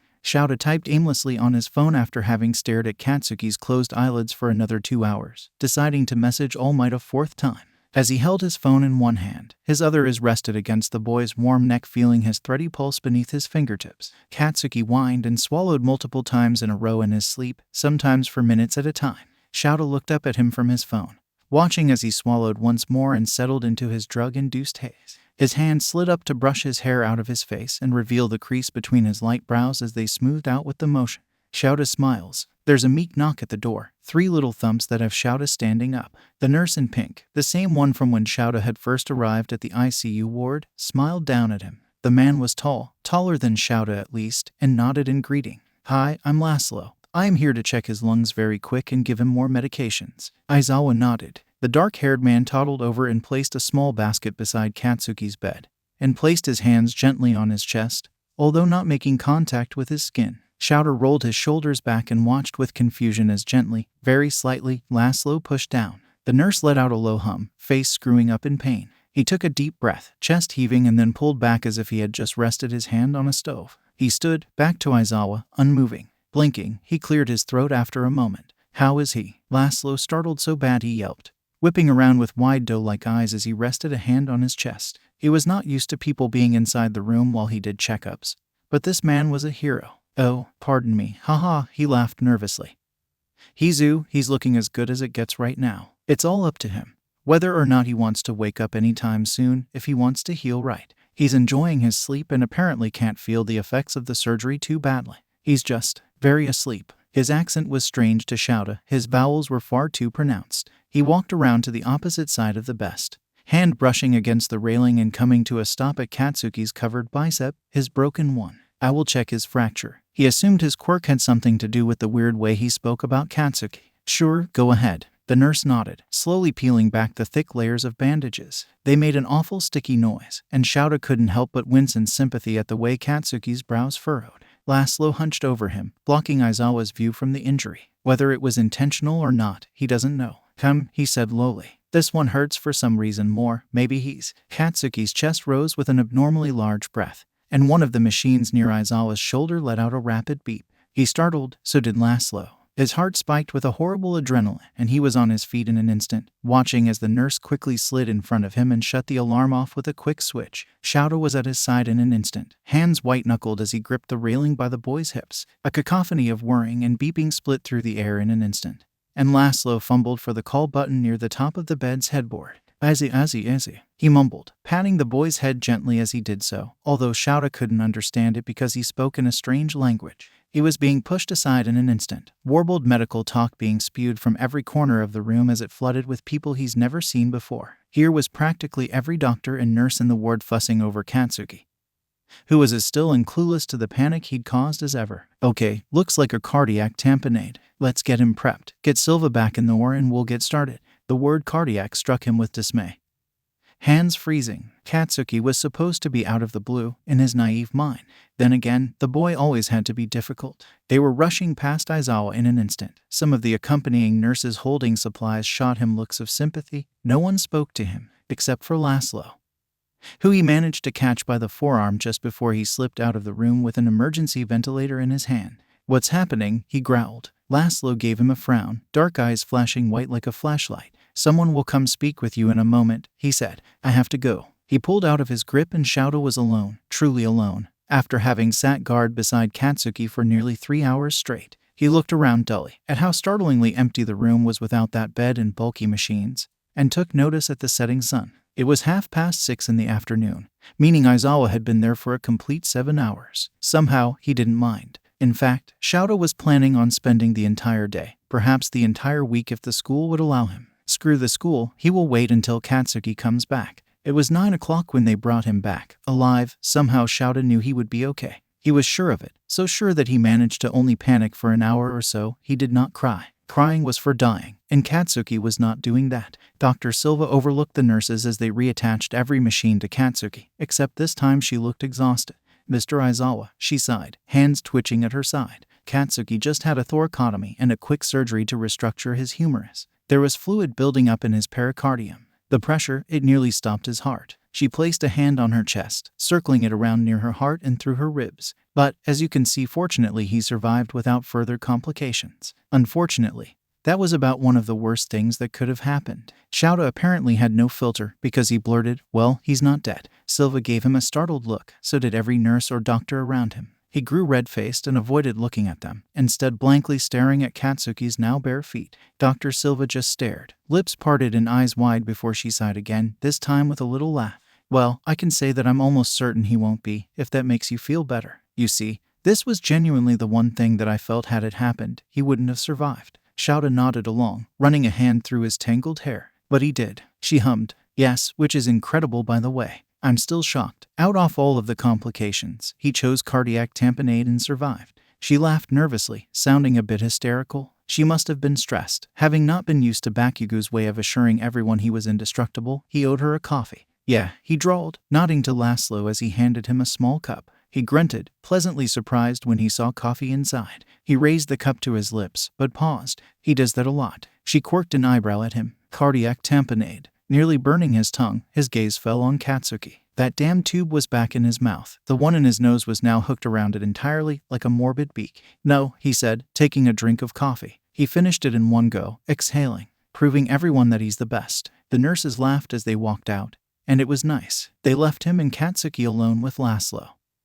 who apparently was mainly in charge of doing Bakugo's checkups during round every few hours. Shouta sat beside his student, arm now folded up beside the boy's pillow, and he watched his amicable expression, silently cursing him at how much trouble he's caused him. Laszlo walked around the room and spoke to him and Katsuki as if the boy could hear him. "I like to think that they can hear me when I explain what's going on to them," the man said as if he had just read his mind.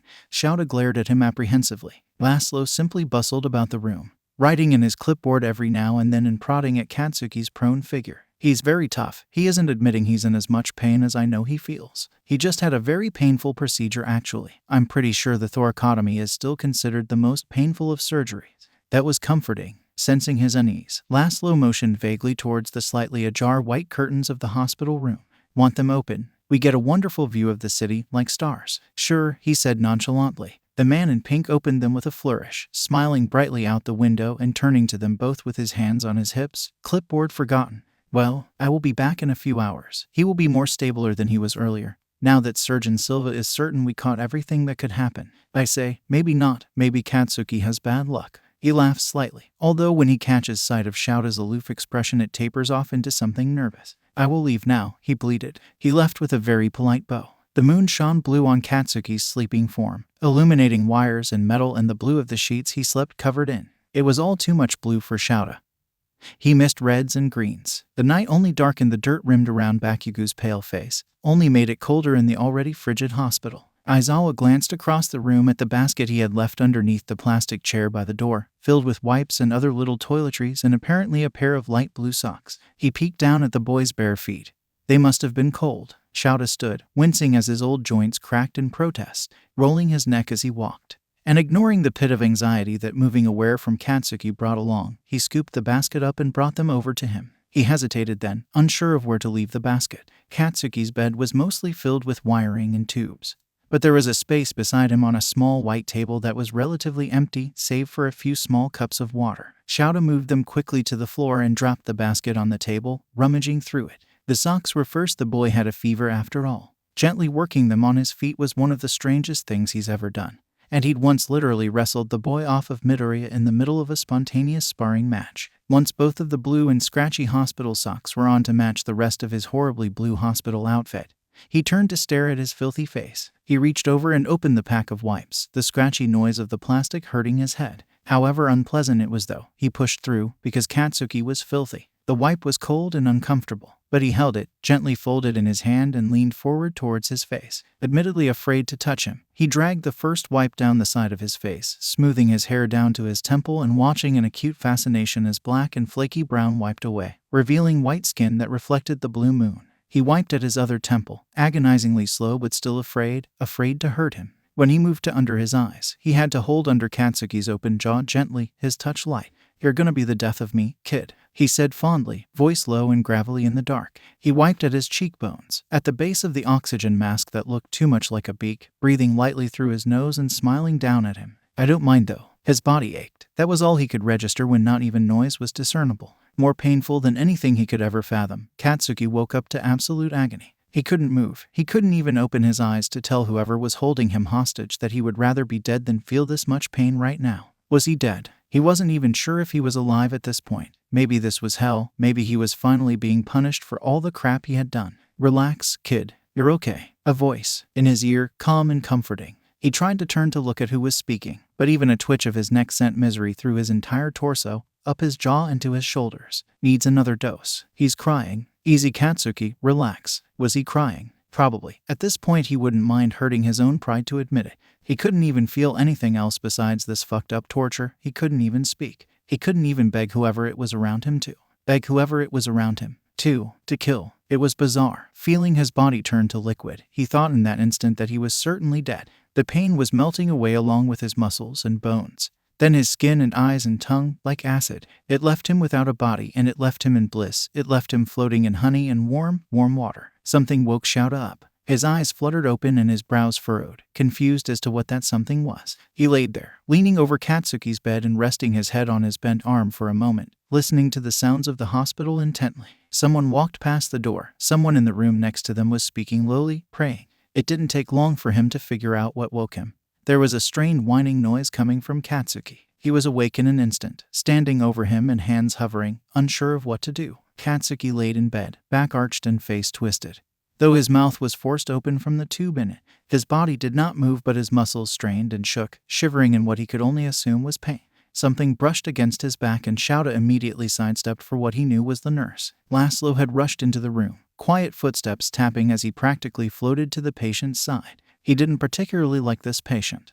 Not because he hated him, but because he was too young to be here and it made him feel sad. That, and the pro-hero who not once left his side always stared at him like he was evaluating every tiny move he made. It made him very nervous. Said pro-hero, Eraserhead, was a lot less intimidating when he was worrying over the patient. He reminded Laszlo of his father, a sweet man who inspired him to be a nurse. Shaking his head, Laszlo placed 2 fingers on his bobbing Adam's apple, eyes flashing white. Shouta stared up at him and watched his face twist again in pain, a gasp ripping through his chest. "What is it?" he said, a bit desperately. Laszlo looked at him, eyes narrowed in agony but smiled anyway. "He's okay," he said, voice strained and accent heavy. He pulled back with a heave, stumbling. Shouta grabbed at his elbow to help him, and the nurse just chuckled. "He's okay, everything is good. He's just..." Katsuki sobbed in his sleep, a weak and pitiful noise that had Shouta's attention on him right away. He brushed his hair from his face and his chest ached at the way he cried out again, muffled, "I think he needs another dose." "He's in pain." Laszlo paled, craning his neck to look at one of the machines behind him. The chart said that he just had a dose. He surely couldn't give him another one, especially given his situation with quirk exhaustion. "He's crying," Eraserhead gasped, eyes wide and haunted at the wetness on Katsuki's face. It struck Shouta then, as he stared at the tears tracking down his flushed cheeks and catching on his palm that was rested there, an epiphany. Shouta's never actually seen Katsuki cry before, and the sight was terrifying. Katsuki wasn't supposed to cry, not easily. Laszlo glanced down at the way the boy's eyes squeezed so tightly that the mask around his face slid upwards slightly, then back at Eraserhead. The man shushed the boy gently, face anguished as he ran a hand through his hair. Laszlo wonders if he even noticed he was making that face, giving into the guilt of having to make the kid suffer any longer. He disappeared out the door in an instant. He shuffled down the hall, clipboard hugged to his chest until he bumped into an Ra he didn't recognize. "I need Orvetin." He blinked at Laszlo, before asking slowly, What for? He let out an impatient sigh. My patient, his blood pressure is low, but he will keep going through pain medications super fast. Need it quickly. With that, he turned on his heels and shuffled back down the hall. Mr. Novik. What room? The nurse called. Laszlo, startled, whipped around and shouted out a 1001. Shouta hadn't even realized Laszlo had left until he was back, arms filled with IV bags and a canister of syringes. He looked up from where he was wiping at Bakugo's tears, squinting at the random optimistic smile the nurse gave him as he sidled up next to him. He leaned over and removed a bag from the tree of drip bags beside the bed. I brought drugs. Aizawa was obviously not in a good mood, because he did not respond, deciding to fill the silence as he replaced Katsuki's fluids and added a few more medicines to his impressive cocktail. The nurse spoke casually. Usually I would kick out visitors for staying, but you scare me, so you can stay. Thanks, shouted deadpanned. Katsuki stiffened, a low groan bubbling in his throat. Easy, Katsuki, relax. It's gonna be over soon, just relax, kid. He is incredibly strong, Mr. Eraserhead. Laszlo smiled down at him as he twisted a tube, inserting a syringe needle into it as it broke off. I would be very impressed. I have very high tolerance for pain and even his injuries hurt. But he would not admit it was hurting as bad as it does. Katsuki's body melted into the bed, a sigh of relief fogging up the mask of the ventilator. Shouta fell back into the tiny plastic chair with a breath. He is strong and stubborn. He is liar, Laszlo said kindly as he patted Katsuki's unwrapped forearm with a smile. I like him. He left, and Shouta slept peacefully knowing the boy would be painless. He slept so heavily he didn't hear the nurses making their rounds, or when they placed a thin blanket over him. He slept, dead to the world, and as he did, Laszlo continued to speak to Katsuki in the night every time he walked in, low and calming. When Aizawa woke up the next morning, it was not to chaos, luckily. He caught a glimpse of pink darting through the door as his eyes fluttered open, the same blanket thrown over him, and this time, as the door clicked shut, instead of a cup of water was a small plastic tub. Shouta stood up and stretched for a moment, watching the rise and fall of Katsuki's covered chest for a few minutes before he broke the trance and patted the boy's head softly. Morning, kid. Katsuki just kept breathing beneath the mask. Curiously, he peeked over the bed and looked into the tub, eyebrow raising when he saw what was inside. Suds were generously caked on top of what he assumed was water. Walking to the other side, where curtains that were closed in the night let the morning sun in, he dipped a finger inside and let out a pleased hum when he realized the water was warm. Next to it, a small towel. Shouta picked it up, glanced at Katsuki's dirty hair, and groaned. You owe me big time, kid. He sat himself on the bed, just barely so that his back wouldn't hurt every time he bent over. Dipping the towel into the basin, he brought the warm water up to the boy's head and wiped it at his fringe gently, chuckling when his brows furrowed and he let out a loud breath, annoyed even in his sleep. The rhythm of it lulled him into a pleasant routine, dipping and wringing the towel, listening to the soft drips of water. He gave the towel a little shake, before running it through his hair. The water was brown by the time Shouta could fully run his hand through his scalp without his fingers getting tangled, or come out with pebbles and chunks of concrete. You know, when I said I'd take care of you kids, this isn't exactly what I had in mind, he quipped, wringing out the towel with a final pull and setting it beside the filthy water. Geez, you were dirty. He looked down at him, at his fluttering lashes, and for a moment, his mind was back on ground beta. Katsuki's eyes were white and pained and he was gagging on his own blood. He remembers the way the boy breathed, wheezed and screamed. Quiet knocking shook him out of his head. Laszlo liked his head in and grinned at him, shaking his clipboard in his hands like a tambourine. Rounds. You will stay for this one. Yeah, he grumbled. Laszlo's eye twitched slightly but he nodded and flipped the fluorescent light on, even though the sun was brighter. Okay, you will watch. Yes. At that, he deflated. Laszlo had to check the boy's incisions every few hours, and they were quite gruesome. 3 long, red ravines in the boy's white skin. He didn't particularly like Eraserhead, but he also didn't want him to see the aftermath of the surgeries, even if he had seen the bruises. Shouta's phone rang. Leaning back and reaching into his pocket, he saw that Nedzu was calling and quickly wiped the melancholy expression from his face and stood. He brought the phone to his ear and spoke lowly. Hello. Nedzu spoke instantly, voice blank. Bakugo's parents will not be returning to Japan until next month. Shouta bristled, opening his mouth to shout but shutting it quickly and hissing out what. Nedzu stood quiet a moment, trying to steel his voice into something more professional. Well, I've been on the phone with their assistant for the past hour and a half, and they've said that they can't make it until next month.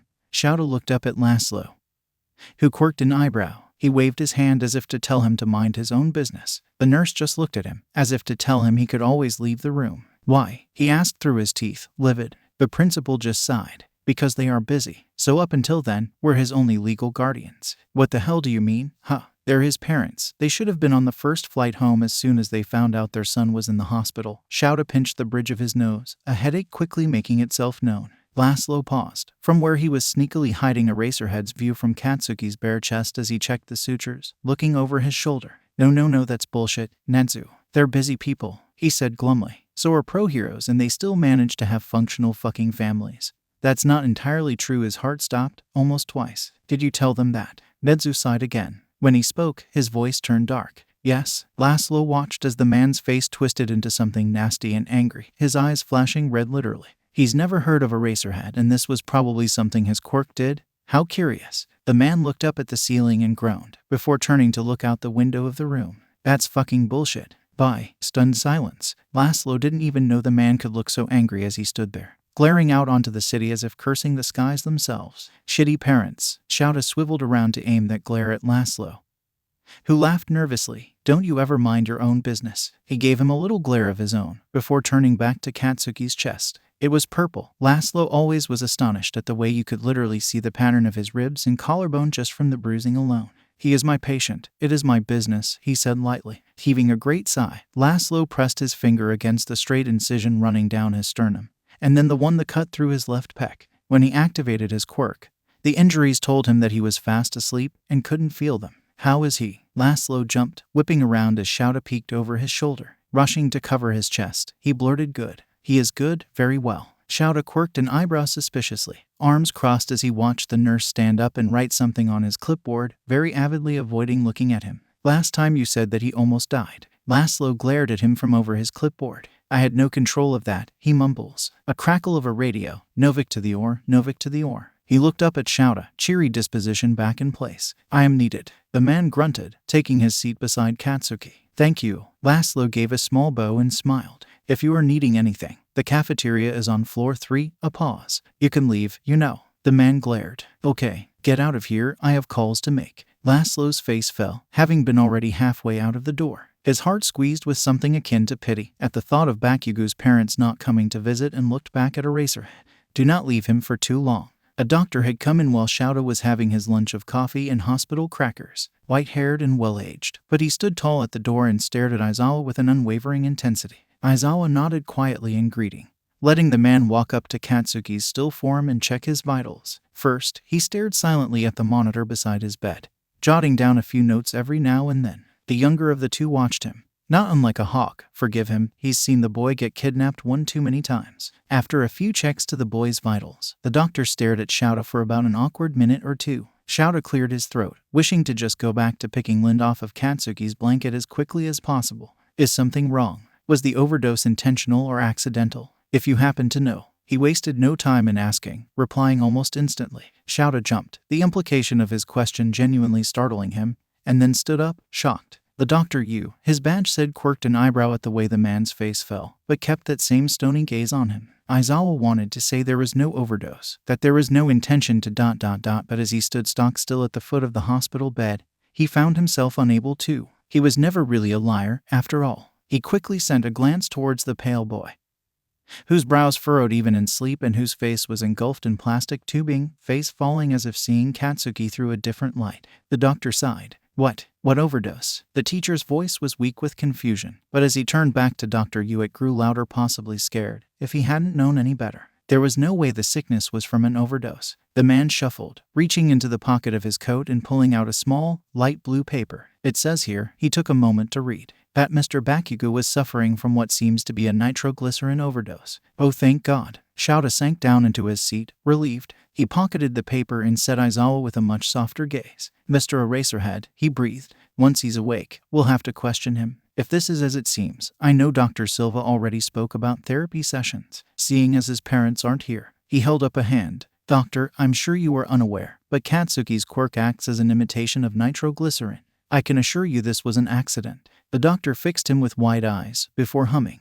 But that would explain it. He looked up at him through his glasses. Well then, I must apologize, Eraserhead. I can be very rash when something like this comes to be of concern to me. I'm a father of 4, you see. Shouta tried to the best of his ability to smile, hand mindlessly resting on Katsuki's bandaged forearm. Try 20. I understand, I really do, doctor. Was there anything else? Dr. Yu shook his head, laughing nervously. No, that's all. I apologize again. I'm not even assigned to Katsuki. I just waltzed right in after Dr. Silva asked me to check on him." At that, Shouta managed a chuckle, watching as the doctor's eyes crinkled in embarrassment. "Thank you, doctor." He got a small nod before the man turned on his heels and rushed out of the room. Shouta watched the door swing shut, the spring catching it at the last minutes and slowly closing with a hiss. Then, silence. Beep. Not exactly silence. Katsuki's vitals were monitored almost tediously. It offered some form of comfort, because for a moment, Shouta had actually been convinced the boy had tried to. He shook that thought from his head. Groaning, he leaned back as far as he could in his seat and shut his eyes, head tilted towards the sky. Shouta raised his hand, the one not on Katsuki, and rubbed tirelessly at his eyes, unable to dissipate the bone-deep exhaustion he had felt since waking up.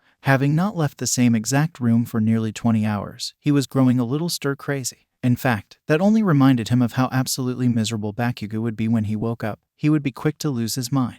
He just wanted Katsuki to wake up already, to just laugh at all the trouble he'd cause and maybe even cuss a little. Shouta would let it slide and then threaten to kill someone. That's all he wanted. He looked desperately at the unconscious little shit, that god-awful mask still covering most of his expression, but Shouta was still sure he was smirking beneath it. Katsuki laid there, chest rising and falling and surrounded by the warm glow of the sun, which dyed his hair glittering gold. Shouta found relief at the pink in his skin, a gift from the pure oxygen he had been breathing since he was pulled out of surgery. God, the surgery. Shouta was a tough man, but even he still remembers the agony he felt when he woke up after the entire USJ attack. The way his skin pulled and his entire body ached.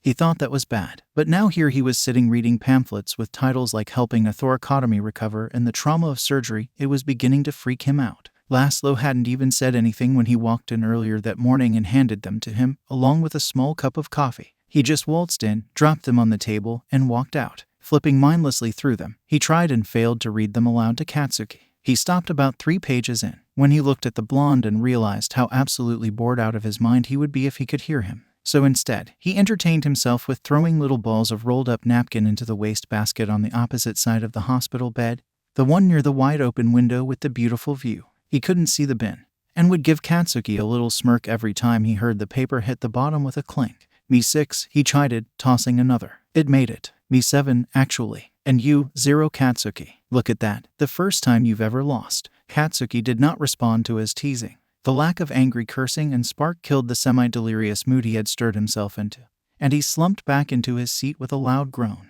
throwing his hands over his face.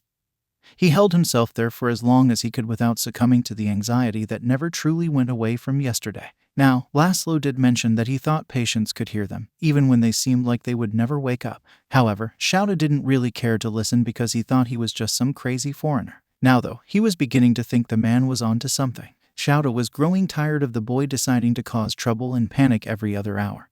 But this time his heart jumped out of his fucking chest. The most boisterous, panicked breath came from Katsuki beside him. Shouta cursed, hands flying from his face and stumbling to stand, instead managing to kick the chair he had been sitting on for hours to the floor. Katsuki's back arched and the most petrified scream came from him, buzzing and muffled around the plastic in his throat. Shouta opened his mouth to speak, but Katsuki clawed desperately at his throat and suddenly every single machine in the room was screeching. Katsuki, his eyes rolled underneath his eyelids. "Katsuki, it's okay, you have to relax." The door slammed open, and Laszlo there, followed by a few specialists and nurses in blue scrubs. The blonde's eyes squeezed tightly before slowly opening, and God Shouta's breath stopped in his chest at the sight. Katsuki's blazing red eyes were so much brighter than he remembered. They looked like hot coals, rubies underneath his blonde lashes. Only this time, rather than burning with fury and passion, they burned with what could only be described as agony. They did not open fully, and as quickly as they opened, they were shut again.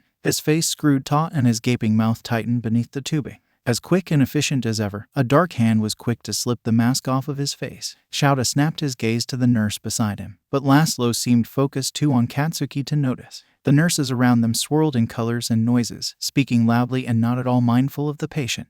Shouta caught a few words, the most alarming being the risk of cardiac arrest that whizzed past his ear. Laszlo placed his hand atop of fluffy blonde hair, and his eyes flashed white but only briefly. Katsuki's body tensed and his head jerked, a wheeze and a terrified breath escaping his now fully exposed face. A loud, unnatural buzz filled the room and everyone's hair stood on end. Shouta watched as Laszlo fell back onto his butt, trying to shake the remnants of his quirk being disturbed from the air. He stood up and planted himself on the ground, bracing for another harsh quirk activation as his open palm crept slowly towards blonde hair again. Before Katsuki was pulling himself up like a vampire rising from its coffin, Shouta could only watch as Laszlo scrambled up and shouted over his shoulder as he gently pushed the boy back down. He's fighting, I need sedation. On it, someone called from outside in the hall. Shouta's nostrils flared in alarm. Sedation. He looked helplessly back at Laszlo, who latched onto Katsuki's head and activated his quirk in an instant. The boy wailed. Laszlo yelled, pulling backwards and shooting Shouta a desperate look through his bedraggled hair. Calm him down. Shouta was too stunned to act immediately, all hero instinct gone. The nurse grabbed him by the forearm. Please. Shouta blinked at his grim face, and without wasting a moment, was upon Katsuki in an instant. The boy thrashed weakly, surprisingly strong for someone who could drop dead at any moment.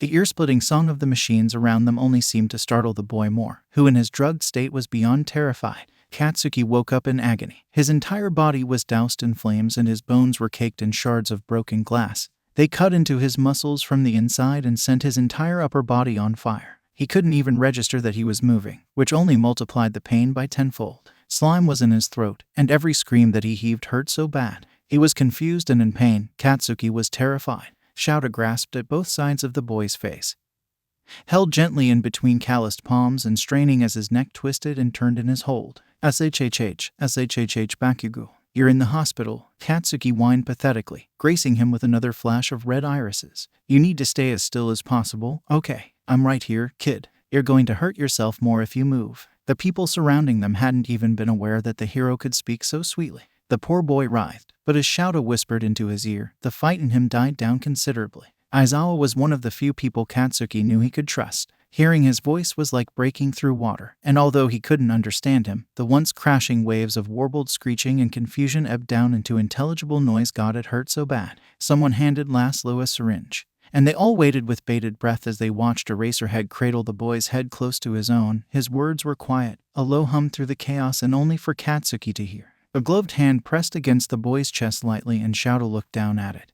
Then followed the light pink sleeves up to Laszlo's face. His expression was hard-set as he held up the syringe in his other hand. Katsuki, he said loudly and clearly, you're in the hospital, buddy. There is a tube in your throat that cannot come out. You need to relax. If you can understand me, go ahead and squeeze my hand. His hand slipped into Katsuki's, but it did not squeeze back. If you can hear me, squeeze my hand, he repeated. Shouta considered for a desperate moment that maybe Katsuki couldn't move his arms, but then his left arm jerked upwards and grasped at his gown in a painful grip. Hand flexing and relaxing as if he was trying to tear the gown off, it confirmed that the boy could not understand them. He sent the nurse a look of dismay, but he mouthed, keep talking. Shouta whispered and begged Katsuki to relax. Katsuki's eyes slid open a fraction, twitching when something warm caressed his face, coaxing then to open further. His vision flickered and swam. There was no possible way to discern what he saw, and his gaze stared straight through Shouta. The man searched for some form of lucidity within them, but found none. His thumb brushed stray hair from the boy's agonized expression and stood like that until Katsuki's breath suddenly evened out with a puff. He watched as his gaze flickered. Then finally, his eyes rolled back into his skull. Shouta watched in shock as his eyelids fluttered, leaving only the veiny whites in view. He looked over his shoulder in alarm at Laszlo, who stood at the center of the room holding a now empty syringe between his thumb and forefinger. The nurse's chest heaved with a single breath while he ran a hand through his hair, and he laughed out, albeit humorously, sounding quite startled. He is stubborn. Saturday morning was sullen. Everyone was awake and downstairs in the common room by 8, scattered around like they were waiting for a funeral. Because no one was telling them anything about Katsuki, some of them had assumed they would be. Kaminari stood in the center of it all, arm looped around Kirishima's as they both drank their morning tea and surveyed their classmate. His eyes were bloodshot and his face, which was usually split with a grin and a snarky expression, was void of any cheer. Aijuru looked down at him worriedly, then back up at his class. They were all quiet, silent as night as they sat, the girls all on one couch, some of the boys on the other. Todoroki and Shoji stood at the windowsill, silently taking comfort in each other's presence as they looked out in the sky. Shoji too, they've all noticed that he's been awfully haunted looking. A sniffle behind him. Aijuru turned around slowly, watching out the corner of his eye as a blur of pink scrambled around in the kitchen. Juru sat on the counter of the kitchen, hugging herself. She sniffled again, and although her back was to him, he could see her shoulders begin to shake as she cried silently. And God, it was like pushing dominoes over. Another sniffled to his left, By the television Asui, then another on the couch, then another. Someone sobbed, and Ijiru's eyes watered as Denki's hold on his arm tightened, searching for some form of solidarity. His eyes burned and his throat ached, but he refused to cry aloud. Watching everyone break down, he did not. A long time ago, when they first moved into the dorms, Katsuki made him promise him he'd be the rock for them should anything ever happen. He didn't take him seriously then, only promising to calm the boy, who had woken up from a night terror and rushed to his room. He had shook him awake and grasped him by the shirt so tight his hands sparked, and begged him in tears to promise him he'd be the one to take his place. If only to calm Katsuki's shaking breaths and wild, desperate eyes, Ijiru agreed. He didn't actually think he'd have to hold up to it. Todoroki looked over his shoulder for a brief moment, eyes set on the redhead, and he shook his head minutely, hand at his side clenched in his pants. It was the only sign any of them had that Todoroki was just upset as everyone else. His eyes flitted about nervously looking for something, someone. It was then, with everyone quietly crying around him, did Ijiru realize that one person was missing from the room, Midoriya. Kirishima's gaze slowly met Shouto's. "Where is he?" his eyes asked. Shouto did not know. He shrugged, watching the way his friend frowned from across the room. "Let it out, it's okay." Ijiru turned back to the kitchen, watching as Mina held onto Jiru, her pink hand rubbing rhythmically at her bath. She looked at him from over her shoulder, eyes pained. She turned her head into the sobbing girl's ear, catching Ijiru's eye. "He's gonna be okay." He didn't miss the glimmer of tears in her eyes. They were scared, all of them, even Todoroki. Nobody was telling them anything about Katsuki. Not a word on his condition, and that only brought the anxiety forward tenfold. Ijiru feared the worst. He did. He couldn't be optimistic, because he was a chronic overthinker. He didn't sleep. Some morbid part of his brain wouldn't stop coming up with things he wanted to say at Katsuki's funeral. His mind kept spewing pictures of the entire class, clad in black and faces heavy with grief, how Katsuki's funeral would be a closed casket, because he would die as he was living, never vulnerable. He couldn't stop thinking about the way the blonde had screamed, chest caved in a shape that wasn't natural. Like caved in plastic. He couldn't stop thinking about how Mr. Aizawa's voice cracked as he called for a medic, or the scream Denki let out as he gave him. The front door clicked shut, and there was a flurry of movement as everyone turned to look. Present Mike stood at the door, removing his coat and shaking off a thin layer of frost, before smoothing down his front and looking up at the class. He looked exhausted. Ijiru's stomach sunk. Everyone in the room stilled. This was the first time they've seen him with his hair down, his smile gone. He tried, the students could tell, to smile, but it fell just as quickly as it came. "He's okay. He made it through the night." A collective gulp of relief, and like a floodgate bursting open, the entire class was upon their teacher. "The night. Audie's telling us anything. Why can't we see him? If he's so okay, let's try to relax, everyone. Not until we get a goddamn explanation as to why we haven't been told a single thing about our classmate." Uraraka's voice cut through the commotion. Stunned, all heads swiveled to stare at her, and her face lit up red. However, it was not embarrassment that made her blush, it was anger. Katsuki and Ochako were always fighting, but their banter was light and always ended in some form of unspoken compliment. It was no shock to those that knew of their weird relationship when she stomped directly up to present Mike and stared at him through her brows, livid. "An explanation," she growled. Ijiru found himself smirking. Now, Yamada swears that Bakugo never left the room. With the way the girl was looking at him, it only goes to show how heavily he's influenced them. He could have sworn Uraraka was one of the sweetest girl in the whole school. Everyone watched as Yamada pushed his glasses up on his face and took a deep breath. "I'm sorry that no one has come to update you on Bakugo," he said slowly. A few classmates sagged in relief when the girl nodded, blinking tears from her eyes. He looked at every single one of them, at their heavy hearts, and sighed. "Let's sit down and talk." "Yeah. Yes, sir," they all said in tandem, voices monotone. "So he's okay. He's alive?" Hanta asked, eyes glimmering with hope. Hizashi nodded eagerly, hands clasped at his front and leaning back into the couch he sat on. The kids surrounded him as if he was reading them a fairy tale, just about as invested in their conversation as they would be a story. "Yes, there are some complications, and he's not awake yet, but..." Todoroki spoke. "So when can we see him?" Just like that, everyone watched as Mike's face fell. "You can't." A riot of noise filled the room. He winced, watched the kids speak all at once yet again, but were quick to die down. All right. He stood up from the couch. "Listen closely. I'm not supposed to be telling you this stuff because it is private information. And if any of you snitch on me, I'm getting fired." They nodded eagerly, beckoning him to continue. "Bakugo is not allowed visitors because the intensive care unit only allows immediate family and pro heroes inside during visiting hours. We are all trying to get him." Hagakure was up in an instant, alarmed. "The ICU?" "Yeah, he went through a few surgeries and was in rough shape when he got there. So, ICU. Yamada shook his head, standing stiffly. He was very sick, which made things hard. Stubborn as always. That's our blasty. Ashido grinned, arms sling around Jiru as she cheered, earning few stray chuckles. He smiled. We're working on getting you guys in there, okay. We know you want to see him, but it's going to be hard. Things like this are difficult for everyone, and you have to remember that sometimes recovery takes a long time. Yaoyorozu seems especially inspired by this. Her eyes glimmer and she glances around at everyone. She got an idea. What if we made him little gifts for when he wakes up? Immediately the girls were on their feet, excited chatter filling the common room. Smiling, Hisashi made his way over to the front door and slipped his coat back on, ready to make the journey back to the teachers' dorms to deliver some of Shouta's clothes, since he decided he would be spending the next few days with Bakugo. Someone tugged at his sleeve. He turned around sharply to see Shouto. The boy's hair was tousled and his eyes narrowed in worry. He hesitated, mouth opened slightly as he thought of words. Do you know where Midoriya is? Yamada's eyes widened, caught off guard. Aizawa had told him not to tell the class that he'd pulled some string as a hero at the hospital. He told him to not let anyone know, and he said he wouldn't.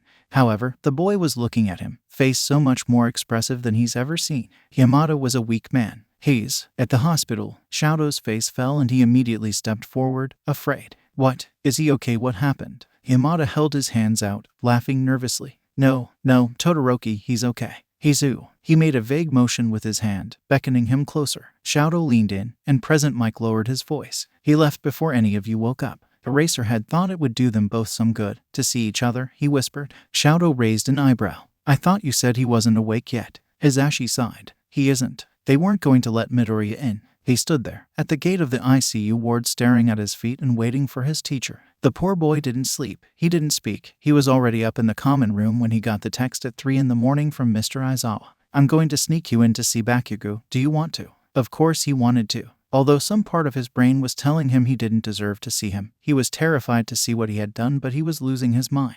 He needed to see he was okay. But they weren't going to let him in. As he stood there, hugging himself anxiously, he got another text from his teacher. You're here to see your brother. Got it. Aizawa left room 1001 for the first time in 2 days, and he was embarrassed to admit he was anxious to leave the boy there, since he had a knack for something going wrong unexpectedly.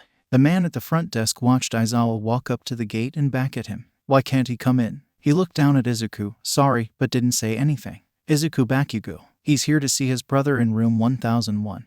Why can't he come in? Aizawa repeated, voice low. The man startled and looked up at the monitor in front of him, typing speedily and then sending a disbelieving look at Izuku. The boy just stared back, bags beneath his eyes and oh yes, tears. The boy was crying. Good, okay, the pity card. The man looked back at Aizawa, who crossed his arms. I'm a pro hero. Just let the kid see his brother. And that's how Izuku broke hospital rules for the first time. Aizawa walked beside him, seemingly used to the chaos going on in the hallway. There was all too much going on, too much noise, too much movement. How was Kaken being cared for if everyone was so constantly busy? Aizawa said nothing to him as they neared the middle of the corridor, nothing to warn him or update him on his friend, but Izuku knew that seeing Katsuki was going to be different. When they walked into the room, the first thing he noticed was the nurse in bright pink who stood with his back to them, obscuring their vision of Katsuki. Izuku's eyes flew to the machines whirring and hissing, then back to the soles of the boy's feet, abnormally still on the bed. There were a lot. His anxiety spiked and he thought about turning on his heels and running away, but took a deep breath and planted his feet. He would stay. He owes that much to Kaken. Aizawa cleared his throat and Laszlo whipped around. You have to stop scaring me like that. One day I am going to owe. Hello, you must be his brother. Izuku stared up at him, teary eyes wide as Laszlo winked. I am Laszlo. I take care of Katsuki. The nurse smiled down at him before nodding to Aizawa. Everything is looking good. I will leave now. Midoriya's eyes followed him as he shuffled out into the hallway, and he didn't look back. Once the door was closed, Izuku had no reason to not look at Kaken. He was very obviously avoiding doing too. Izuku was too scared to shout aside, patting his shoulder before reaching across him and picking up one of 2 plastic chairs that were beside the door and dragging it next to his. Come on, kid. He turned slowly, so slowly that by the time he was sitting down, Midoriya had barely faced them. His eyes were the last to face him, hesitant. When they landed on Katsuki, all he saw was tubing and drip bags and wires, and he couldn't hold it in any longer. While Aizawa was afraid to even touch Katsuki, Izuku was not. He launched forward with a sob, eyes terrified as he immediately grasped at his left hand, the only thing that wasn't covered. I am so sorry, I'm so sorry. He kept repeating it, over and over again. He cried, so hard that Aizawa had to slide his chair forward so that his legs wouldn't give out beneath him. Something hurt in his chest, hot and painful, and Shouter realized that he wanted to cry. He didn't, because crying was for dying. And Katsuki was not dying. Izuku swore Katsuki was dying. There was no way to explain it. Why would he need such gruesome machines to pump his body? Why wouldn't Kaken's organs just do the job for him? Kaken would never allow this to happen. Not unless he was dying. He's not, Midoriya. He's okay. Shouta patted at the boy's back, gentle. He's okay. He made it through the first night. And the next. He'll be okay. The boy shook his head, forehead pressed to a limp hand. There's a chance that his heart could stop or his lung could collapse. These types of surgeries are dangerous and they hurt and he could just die any moment. The boy worked himself up into a panic. Midoriya, relax. Breathe okay. He grasped his shoulder. That already happened. He's okay now. The big hiccuped. What? Shouta blinked down at him, wondering if he should tell him. One look at his doe-like eyes and he sighed in defeat. He decided not to tell him. Looking back at Katsuki, he changed the subject. He's been a real asshole lately. Izuku whipped around to the sleeping boy, eyes trained on the plastic going in his mouth and nose. He looked at the strange brace holding his right arm tight to his chest. The way the bandages and machines left weird indents beneath the blanket atop of the blonde. He looked at the way his breath puffed out and his eyes stood shut. What do you expect? He asked quietly. Shouta chuckled. Yeah, that's true. The boy sniffled pathetically, wiping at his eyes for a minute. He huffed in frustration at the way his voice warbled. I don't like seeing him like this. Shouta could see the guilt eating away at the poor boy. His shoulders shook and his face was so pained. It broke his heart. This wasn't your fault. He wouldn't blame you, he said softly. The boy looked at him from over his shoulder, then back at Katsuki. I know. His grip on Katsuki's hand tightens, shaking. I know. I knew he was sick. I shouldn't have. Aizawa glances at Katsuki's face for a moment. He was exhausted, legally quirk exhausted. He's still on fever reducers and his blood pressure keeps dropping so low that the heart monitor keeps screeching. He should have said something. For it to get this bad, this is on him, not you. Izuku sniffles. He got it once, when we were little. Shouta turns to look at him completely. He knew the boys knew each other in childhood, but to hear Midoriya speak about it was unusual. He was playing with his friends, and he just kinda seemed weird all week, like he was really sad. I thought it was because his parents left for work in Bali without him. He usually went with them, but then he started tripping on everything and stumbling around. And I was always a nosy kid, so I asked him why he was being so clumsy lately and he got really upset. And then he just fell. He looked at him, eyes full of nostalgia. He was trying to get up and he just kept flopping back down and his eyes would roll back and they shook, like actually shake, and I thought he was going to die. My mom and I took care of him and gave him medicine and he slept in my bed, but he didn't get better, not until 2 weeks later. But luckily my mom's a nurse, and I never got to see him because quirk illness needs rest and Kaken never was a good sleeper. His parents, do they leave a lot? He asked suddenly, failing to endure the entire rant the boy was destined to go on. Izuku looked up at him, eyes wide. He nodded. Ever since we were little. Silence. I think they left him alone sometimes. I don't remember. Shouta winced, rubbing at his temples and shaking his head. He suspected neglect, but to leave a child alone. Shouta was beginning to contemplate never letting the kid out of his sight. Well, luckily he's got 20 others to watch him now. Izuku laughs wetly. They're never going to let him out of their sight. He smiles down at the boy. His shoulders picked up and he sat a little straighter in his seat as he poked at Katsuki's hand, seemingly trying to annoy him into waking up. 3 little knocks at the door. However, instead of poking his head like he usually did, Laszlo waited. Aizawa sighed. Izuku turned in his seat curiously, face immediately becoming worried again. Come in, Laszlo. He peeked inside, eyes squinting beneath a pink surgical mask that he's never worn before. Knock knock. I am coming in to discuss test results. Izuku tensed. The nurse sauntered over and placed a few papers on the bedside table. He slipped off the mask, revealing a bright smile. Will he be staying for results? Izuku shuffled in his seat, expression slowly growing into a scowl. He was not going to leave. Aizawa gave him a pointed look. He's staying, go ahead. Laszlo seemed perfectly fine with that, which only sent a spark of joy into Shouta's body. Usually, the man wouldn't even enjoy telling Shouta his vitals. The man clapped his hands together. Katsuki's blood oxygen levels are slowly increasing. This is good, amazing news. Also, his heart is sounding better. Everyone working his case are in shock at how fast he is improving. Laszlo smiled down at the odd green-haired boy, who Aizawa had said was Katsuki's brother, and if he said anything about it he would. Well, he didn't really understand what he said he would do, but he knows it was a threat. What does that mean for his recovery? The boy asked quietly. He smiled. Katsuki is already improving after 2 days. To already have a better heartbeat after an extremely taxing surgery. And after cardiac arrest is like cutting off a leg and learning to balance the next day. It is impressive. The boy beamed up at Aizawa, and the man chuckled. He is, unfortunately, still having to be on the ventilator. Hopefully by the end of next week, he is ready to move to the step-down unit. Fingers crossed. He crossed his fingers and smiled down at Izuku, who was 1 second closer to crying again. Let's hope for no complications further. Yes, he's made it this far. He has also made it difficult. Laszlo countered with a half-hearted glare at said boy. Katsuki did not respond, but if he would,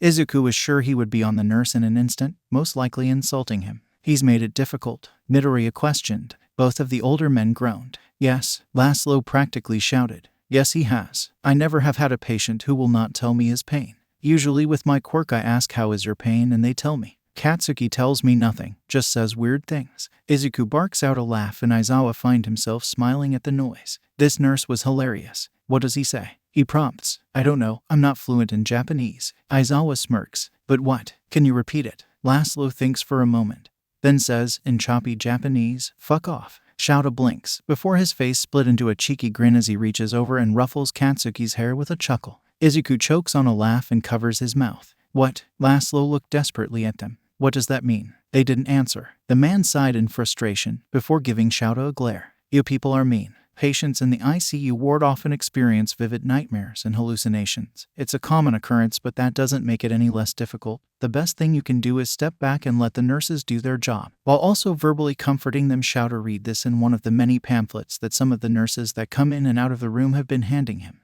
Izuku is already halfway through coping with traumatic injuries when Katsuki's heart rate skyrocketed, calmly setting his phone down. If not to panic Midoriya, he stood up and leaned over Katsuki's, brushing his hand through his hair softly. What's happening? Izuku stood up on wobbly, half-asleep legs and looked at the monitor in fear, as if it were going to explode. He's just having a nightmare. It's okay, Shouta said, looking over at the boy. He was pale, hands shaking as they hovered awkwardly in the air. It's been happening a lot. Midoriya deflated in relief. Oh, okay, good, well, not good, but, you know. Although his pulse was quick and thready, Katsuki was calm and peacefully looking on the outside. Unlike the times he woke up when he needed another dose of pain medication, he was still. The only sign that something was wrong was the slightly rolling of his eyes beneath his eyelids and the quicker pace of his breaths. A nurse peeked her head in quickly, one he hadn't bothered to learn the name of, but she was helpful nonetheless. Another nightmare. He nodded. Poor dear. Let me know if you boys need anything. I believe the orthopedic trauma doctor will be here at 7 to discuss his surgery. Her voice was light and she gave them both a quick smile before disappearing through the door. It closed with a hiss.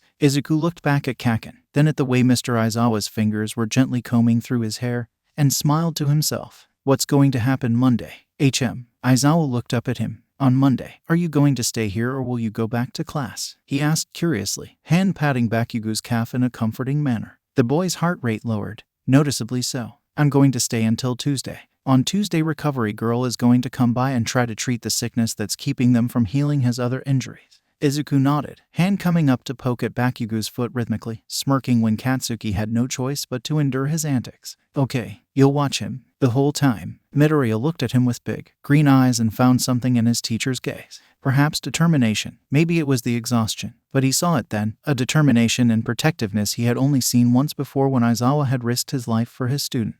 Okay, he said. I trust you. Come Monday morning. Aizawa woke up to a funny feeling. As a hero, you learn to trust your gut when it tells you something is off. Opening his eyes, he immediately checked Bakugo over for anything unusual, having learned his resting vitals over the past 3 days. Nothing seemed out of the ordinary, nothing strange until a sizzle. Shouta looked down at the boy's hands and found the air around his palms warped with heat. A sizzle, and then it bubbled over into a little spark. Shouta was activating his quirk before he could even comprehend what was happening. Eyes red, he tried reaching over and pressing the call button for a nurse, but then Katsuki's blood pressure dropped. So calm on the outside, but suddenly his body was struggling to distribute oxygen and the machines were once again screeching. He was getting tired of that noise. 2 knocks at the door. Instead of the weird asshole nurse he was expecting, a familiar face stuck her head in. Dr. Silva didn't even greet him, just went straight to work as she walked towards Katsuki. She gave him a weird look as she placed a pressure cuff around the boy's left bicep. What's wrong with your eyes? Having just woken up, he wasn't in the mood for talking.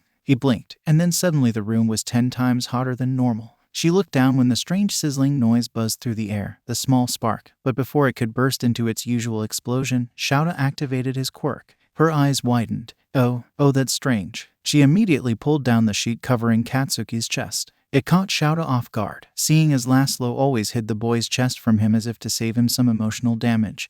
But Silva just ripped it open. He kind of wished she didn't. Although she only pulled the sheet down to about the top of his ribs, Shouta's eyes immediately caught onto the big, pink incision running down the center of his chest. Silva watched him out of the corner of her eye as she gently ran her finger over the intimidating bruises poking out from beneath the blanket, seeing the way his eyes narrowed in sympathy. He must have a strong quirk for it to be activating while he's on reducers. She pressed a button on one of the machines to his left, and Shouta follows its wire down to the boy's forearm. I'm just going to increase them and give him something for the pain again. He watched as a runny liquid fell down, like a drip, through the wire and into the boy's arm. It unsettled him. Silva leaned over Katsuki. Then a quick checkup and I'll be on my way. She listened to his heart and to his lungs, looking up at the blonde and smiling. His head nurse was telling me that he's the most difficult patient he's ever had. You usually don't get defiance in an ICU. It's hilarious. He smirked. Yeah, like I said, it's his thing. I assumed that how we got to this point. She hums, voice sad. Shouta nods, crossing his arms and sitting down on his chair, where a few of the hospital blankets were accumulating.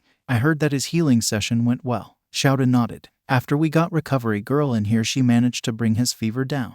Dr. Silva checked his blood pressure when the machine beeped. After his quirk was erased, it went up significantly. Good. I think then on Thursday we'll go ahead and start slowly healing him. She's agreed to come in very eagerly, might I add. Seems like Katsuki is pretty popular around here. Shouta hummed, watching as she folded her stethoscope and glided to the door. She waved, and she was gone. A few birds flew past the open window, casting a brief shadow over the room. Shouta wishes he would just wake up already. Come Monday morning, Class 1 was an absolute mess. Midoriya had snuck into the dorms at 9 Sunday evening.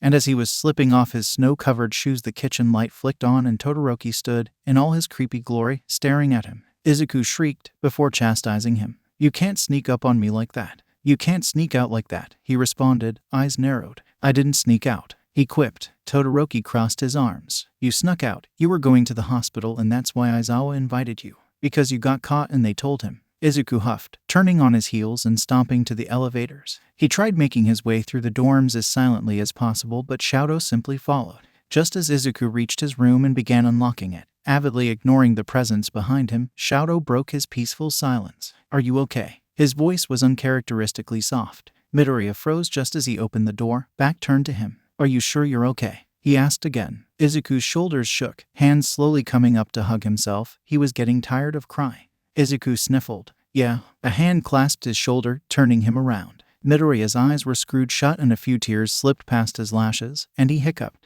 I'm okay. He looks really bad and His body heaved with a sob he hadn't realized he had been holding in. I just feel like I did this. So that's how Shouta ended up half an hour late to class, having spent the entire morning convincing Izuku to stay in bed and rest. He didn't know what he was expecting to walk into that morning because class was always unpredictable, but an arts and crafts extravaganza was not what he had in mind. He had pushed the door open, and a whir of chatter assaulted him. Shouta stood there, dumbly, as the class bustled about, wrapping paper and letters and cards strewn about. There was paper and clay and all sorts of trinkets lined up on the floor, the tables pushed to the very edges of the room. Who the hell's idea was this? Kirishima stood the tallest, perched on the windowsill and laughing at something that Mina was writing in a bright pink card. Kaminari smiled up at them from the floor, but his eyes were dull and he seemed scared or guilty. Kaminari was afraid to get his hopes up. He had seen Aizawa pumping Bakugo's chest with air. He had seen that dead look in his eyes as he stared somewhere far, far away. He was afraid they were lying, that the teachers were just buying time to figure out how to tell them that Katsuki was dead. All right. Everyone quiet. Anjuru, don't use that color, he would hate that. Present Mike stood in the center, half obscured by the class as some stood up and some sat sprawled on the floor. Shouta stared. Of course Present Mike would be the one instigating these glitter glue hell. The class was quiet in an instant, and Present Mike held his phone up, reading through his glasses. Eraser had just sent an update. I'll read it.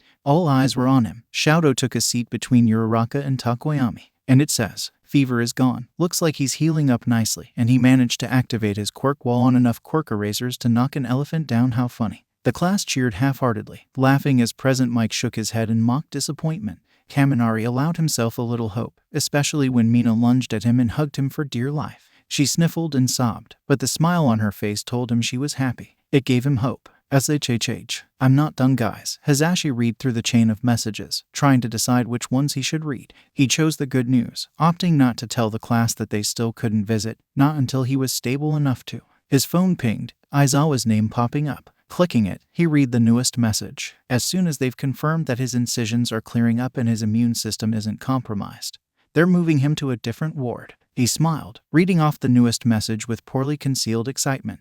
There were smiles and more excited chatter, and Hisashi sat himself right on the ground and began on his get-well-soon card.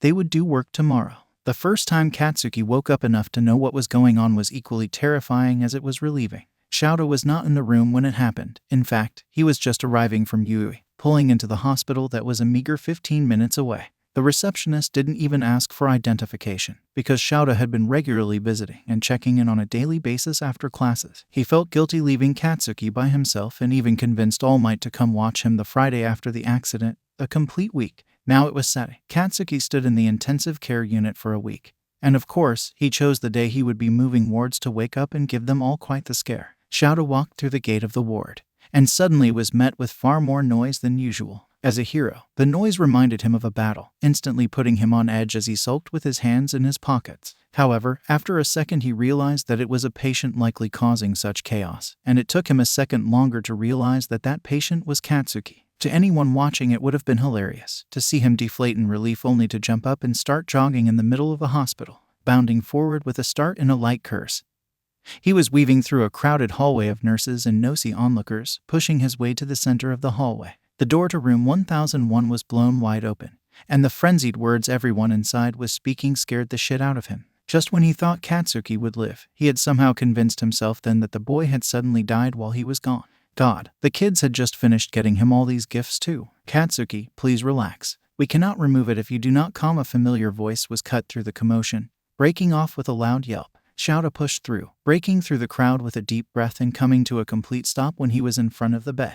He froze. Bakugo was awake. He pressed himself up against the back frame of the hospital bed and his eyes were blown wide open. Shouta froze. Seeing him so awake and alive was odd suddenly, and seeing him so petrified was just as concerning. Please don't move, Katsuki. We're here to help you. Katsuki's eyes welled with tears and he whined, scrambling backwards on the bed as Laszlo and another nurse stepped forward. His chest was heaving, genuinely heaving as if about to explode, and the machines were all terrifyingly silent. Someone had shut them off. Aizawa was rooted to the spot in a maelstrom of emotions, all conflicting. Katsuki was awake, but was it truly worth it to see him like this? He had been so calm, so peaceful. Katsuki had never felt so at peace in his life, not this kind of tranquility. He was nothing, floating and floating and floating in warm air and soft voices, soft touches that left his non-existent nerves frayed in the most excruciatingly joyous way. It was dark, and Katsuki was usually afraid of the dark, but he liked it this way. There was melodic hum to this little universe, but sometimes something would happen, and he'd be in pain. So it was a bittersweet universe. Two opposites that balanced each other out and left him conflicted about this weird world he was in. Time was non-existent, so he couldn't exactly tell when the pain would come, but when it did it left no mercy. And then suddenly his little universe was gone. Suddenly he was ripped from the warm darkness and soft voices and soft touches, and he was thrown violently, like a rag doll, into the world that he is in now. It was bright, too bright for the amount of time he'd spent in the dark, and before he knew it he was choking. Not exactly choking, necessarily, but he couldn't breathe and there was someone holding him down. He panicked, because as the feeling in his body slowly came back, he could feel that things were wrong. His legs felt wrong and his fingers felt wrong and his arm felt wrong. His chest, his chest felt so wrong in his throat. There was something in his throat. There was something in his throat. Shouta saw the way the boy's sparking hands flew to his neck and he cursed, ignoring the nurses that shouted as the boy nearly blew his head off. Activating his quirk, he practically flew forwards to where Laszlo was slowly trying to sneak his hand onto the boy's ankle. What the fuck is happening? Shouta shouted over the noise. The nurse gave him a pleading look. Katsuki gagged, so like the way he did last week on his own blood, and it froze Shouta to the spot again. He cannot be breathing so hard. He is going to kill himself. Laszlo looked somewhere over Aizawa's shoulder at a nurse who was shouting something he couldn't understand. He is terrified. We were just moving him. Shouta turned to Katsuki, whose eyes flitted about the room, but not once did they seem to comprehend that he was safe. That fear was haunting, and Laszlo repeated the same words he had said a few days ago. Calm him down, please. The blonde boy fell back onto the headboard, scrambling to gain some sort of balance as his limbs became tangled in sheets and he gasped in pain, heavy and desperate. Aizawa took a slow and calculated step towards him, as if approaching a wild animal, and held his hands out. Ruby eyes rushed over him, not exactly seeing him, and he took a few quicker steps forward. His left hand flew to his mouth and everyone's eyes widened as his stiff fingers began weakly peeking at the medical tape around it, the one holding the ventilator in place. Aizawa lunged forward, cursing as the tape peeled off with a rip. Katsuki's fingernails came back bloody as he scratched his cheek and gagged. Grabbing him only seemed to terrify the boy more, and he watched in awe as Katsuki grew suddenly deathly still, completely paralyzed with fear. Katsuki's wide eyes zeroed in on Shouta. Nobody dared to move. Katsuki, he pulled his hand back slowly, holding the boy's shaking wrist in his hand. He did not move. Katsuki, you're safe. You're in the hospital, relax. His voice was calm, low and sweet, and suddenly Katsuki perked up, tears escaping his eyes. The sliver of hope within that expression sent exhilaration down Shouta's spine. Come on, kid, let's just lay back down and go to sleep. Yeah. Katsuki gagged lightly, shaking his head and trying to rip his hand from his grip. Shouta barely tightened it, and his heart sunk at how easily it was to hold him still. The kid was too weak to fight back. His elbow buckled and his head hit the headboard again with a thump, eyelids fluttering and throat twitching as if he couldn't swallow. Aizawa realizes with a blink that he couldn't swallow. He remembers the boy was always a little finicky with restraining things on his chest, the tie being one thing. For a moment, he thinks they've killed him. These people, these monsters, who tied him up and stared at him with wide gaping eyes and touched him with their sharp nails and took his blood and his. There you go, Katsuki, relax. I've got you something. Brushed his hair back and he found himself melting, his vision flickering black as that familiar fuzzy feeling engulfed him. Someone spoke to him, asked him to calm down in a voice that reminded him of someone. Aizawa, maybe. It claimed him, it protected him, and the low hum of soft voices welcomed him like a choir at the pearly gates. And if this was death, maybe Katsuki could get used to it. Laszlo fell back onto his ass like a puppet cut from its strings. A nurse caught him from under the shoulders, holding him up and shouting for a glass of water. Shouta's hand stood cradling Katsuki's face as his eyes rolled back so far his face scrunched up before falling slack, his whole body melting. The boy lumped forward. His forehead rested gently on Shouta's, falling just at the same time the nurse in pink woke up with a ragged gasp. Novik, are you all right? A soft voice asked from behind. Shouta smoothed Bakugu's hair from his forehead, the other placed just under his jaw gently, mindful of the ventilator. Katsuki, a shaky laugh. I am all right, dear. Just got overwhelmed. He tapped the boy's pale cheek with his fingers, the white of his eyes twitching. Katsuki, Laszlo rose from the ground, cradling a cup of water in both hands and taking a shaky sip. Katsuki, the sudden dismay in Eraserhead's voice is what caused Laszlo to turn around, his body sluggish as it did so. Eraserhead was holding the boy up by his head, patting his face with growing desperation. He is okay, Eraserhead. The nurse tried to comfort him, but his voice held a certain airiness to it that made him sound out of breath, unsettled. Shouta sent him a disbelieving look. His heart is going crazy. What the fuck just happened? He sighed. Patients sometimes have hallucinations. He woke up as soon as we took him off sedatives. Scared me. Katsuki's muscles trembled beneath his touch, chest taking slower, more mechanical breaths. Shouta stared down at him for a moment, at his head as it rolled back, and he gently as he could while sat halfway on the bed, laid his head back onto the pillow. Katsuki did not stir. We will move him now. He sleeps for a while. Laszlo patted him with a shaky hand on the shoulder. Shouta kept his hand on the railing of Katsuki's bed, flanked by every nurse in the room as they carried wires and rolling machines along the hallways. Shouta growled at them when they tried to explain not everyone fit in the elevator with him, and they managed to squeeze all 12 inside, Katsuki their king in the center. Laszlo leaned against the bed, massaging at his temples and mumbling something no one in the elevator could understand. Despite being shoulder to shoulder with a patient who had just scared the shit out of them, it was not quiet at all. Not unlike the ICU ward, the nurses were chattering about. Katsuki's pale cheeks were flushed with a slight pink hue, a yellowing bruise just below his twitching brow. Eraserhead sent Laszlo a pitying glance from the corner of his eye from where he stared at his student. Surely all the noise couldn't be good for his headache. The elevator door opened and a rush of silence had everyone turning. Shouta looked up from Katsuki's face to the much more peaceful hallway before them. Aizawa bent low to the boy's ear, soft hair tickling his nose as Laszlo quirked an eyebrow down, although he didn't notice. Looks like you're getting some peace, he whispered, hand coming up to press gently at the space between the boy's crinkled brow. The bed rolled forward slowly, giving everyone more than enough time to spill out into the hallway and begin preparing Bakugu's new room. And he sat in the same room staring out the same giant window and enjoying the same silence of Katsuki's company. He sat in the same looking plastic chair as before and placed the same blanket over the boy's cold feet, and spent the same amount of hours thinking as he stared at his sleeping kid. Only this time, he felt different. This ward was a lot less dire and bleak as the other. The other was so dreary it drowned any cusp of life. It killed any hope of survival. Visiting felt more of a viewing, and speaking to a loved one was like delivering a eulogy. Here was where people had the chance to live, a chance to not stare at corpses and blue lips all day. Katsuki was officially void of any sudden deaths, much to everyone's relief. With him here, someone grumbled from behind him, genuinely catching him off guard. I doubt there'll be any peace. Genist, the man standing at the doorway, had his hands folded neatly in front of him, a folded coat slung over his shoulder and a small yellow bag looped around his wrist, face bare of any coverings. It shocked Shouta briefly. His eyes widened a fraction when he finally got tired of awkward silence and looked up at him. He gave Eraserhead a polite nod, but his eyes remained trained on the bundle of blankets on the bed across from him and ignoring the quiet murmurs in the hallway behind him. His hands tightened around the bag, eyes crinkling in an emotion that he couldn't quite place as they scanned over him from a distance. He did not step inside. Seeing the unbreakable Katsuki Bakugo in a hospital bed sent a visible chill down his spine, some frightening notion that the boy was not as invincible as everyone had hoped, including himself. He once watched the boy duct tape his broken ankle in the middle of training and rush back into a sparring match with half of his bare foot covered in tacky silver. Having to scold him afterwards was hilarious. After that, he had come to know Katsuki as someone who would literally stitch himself together, and always would. Even if he was a little banged up now, he would. Hakamata finally approached Katsuki's inert body with a nostalgic smirk on his face. Hand reaching out and gently brushing the boy's ankle with his icy palm, his foot did not move. Gently placing the yellow gift bag on the floor by his dress shoes and folding his coat beneath it, he settled in next to Aizawa. I had asked the school to keep me updated on his condition. They said he would be allowed visitors as soon as today. Shouta grunted, sliding a chair beside him and patting it wordlessly, an open invitation for the blonde to sit by him. Tsunagu nodded in thanks and sat down slowly with a groan.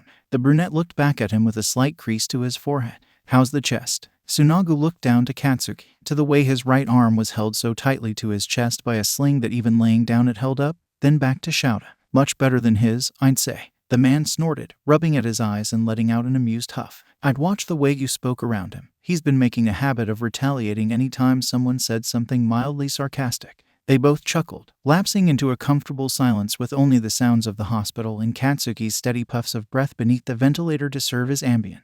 Tsunagu sat, back straight and poised as ever, as Aizawa hunched over with his chin resting atop of his hands and scrolling through his phone. When Tsunagu got the message from Eraserhead that Bakugo was out of commission and in critical condition, he couldn't place the sudden dread that struck him. It knocked the wind out of him, and a few of his assistants had fretted over the way he paled so suddenly. He hadn't had a clue as to why he was so upset. It wasn't until he was already making the drive to the hospital with his hands right around the wheel, a few minutes after the news, that he realized he actually liked Katsuki. Never would he have thought that the kid would be endearing to him. He was so unlike himself that he astonished him, never ceased to surprise him. He left him with a sense of pride, which is why he was here now. After an entire week of trying to sneak into the hospital to see the kid. Did they say when they were going to take him off the ventilator? He asked, breaking the mutual calm between them. Shouta looked up from where he was typing and back at Best Genist, eyelids heavy and gaze steady. He frowned, pale lips pulling down. They're going to be taking it day by day. He's on less ventilation, but still oxygen, he said, earning a nod. He's responding well enough, though. Shouldn't be too long. Hakamata glanced out the window behind Katsuki's still body briefly, catching sight of a flock of geese that flew overhead into the clouds. What about Chio? She hasn't healed him yet. He folded his hands neatly in his lap and fixed the boy's tuft of blonde hair peeking out from beneath the blankets with a heuristic glint in his eyes. Shouta watched the man's face, his actual, unobscured face, as he thought. She can't. Blue eyes snapped back to him, lips pursed. Why not? Pocketing his phone and crossing his legs, he sighed. The healing situation was one brought to his attention by Dr. Silva a few days after Katsuki's final surgery, the one that reconstructed the remaining bone in his humerus and left him so drained that the boy's skin was translucent, and they pumped him with adrenaline. He's too exhausted, he said with a sense of grievance. She could only heal a fraction of his lung before he nearly died again. He would be too exhausted for any healing whatsoever. He's been. His dark eyes blinked down somewhere towards the pale hand resting beneath a red blanket on the bed. Difficult. Tsunagu, in a moment of compassion, reached across from them and patted the man's knee softly, in a comforting manner. Eraserhead looked up at him with a slight appalled expression, and he knew he was staring at his face. He knew it was strange for him to show this sort of sympathy. But he remained. Shouta shut his eyes for only a moment, breathing in deeply and trying his hardest to not let stress bubble up at the sudden show of understanding. He shut his eyes to avoid looking at the vulnerability on Genist's face. Tsunagu cleared his throat, pulling back and awkwardly directing his attention to Katsuki. I wanted to thank you, he said as he stared at the blonde's bruised cheeks, for remaining so idle by his side. He always speaks fondly of you. I doubt it, shouted Chuffs in response. Tsunagu looks up at him and shakes his head. You would be surprised. There are few that I think have earned Bakugu's respect. I believe you happen to be the most of them. He reached over and hooked a tentative finger over the bulge of blanket that covered half of the boy's face. He smiled softly as he could finally see the peaceful expression resting on it. No tension in his face in sight. He looks peaceful like this. His lips turned upwards, a ghost of a smile growing on his glum face as he looked at the boy. Yeah, Eraserhead went home and did not sleep. Monday morning marked 10 days since the accident. Miridia had been visiting every day after classes since Katsuki moved wards, which would have been fine with Shout, except that he was walking to the hospital and would not do his homework because he spent the entire evening talking Katsuki's ear off. So Shout offered to drive the boy back and forth so long as he did his homework and did not speak in said car rides. The class was relatively calm that morning,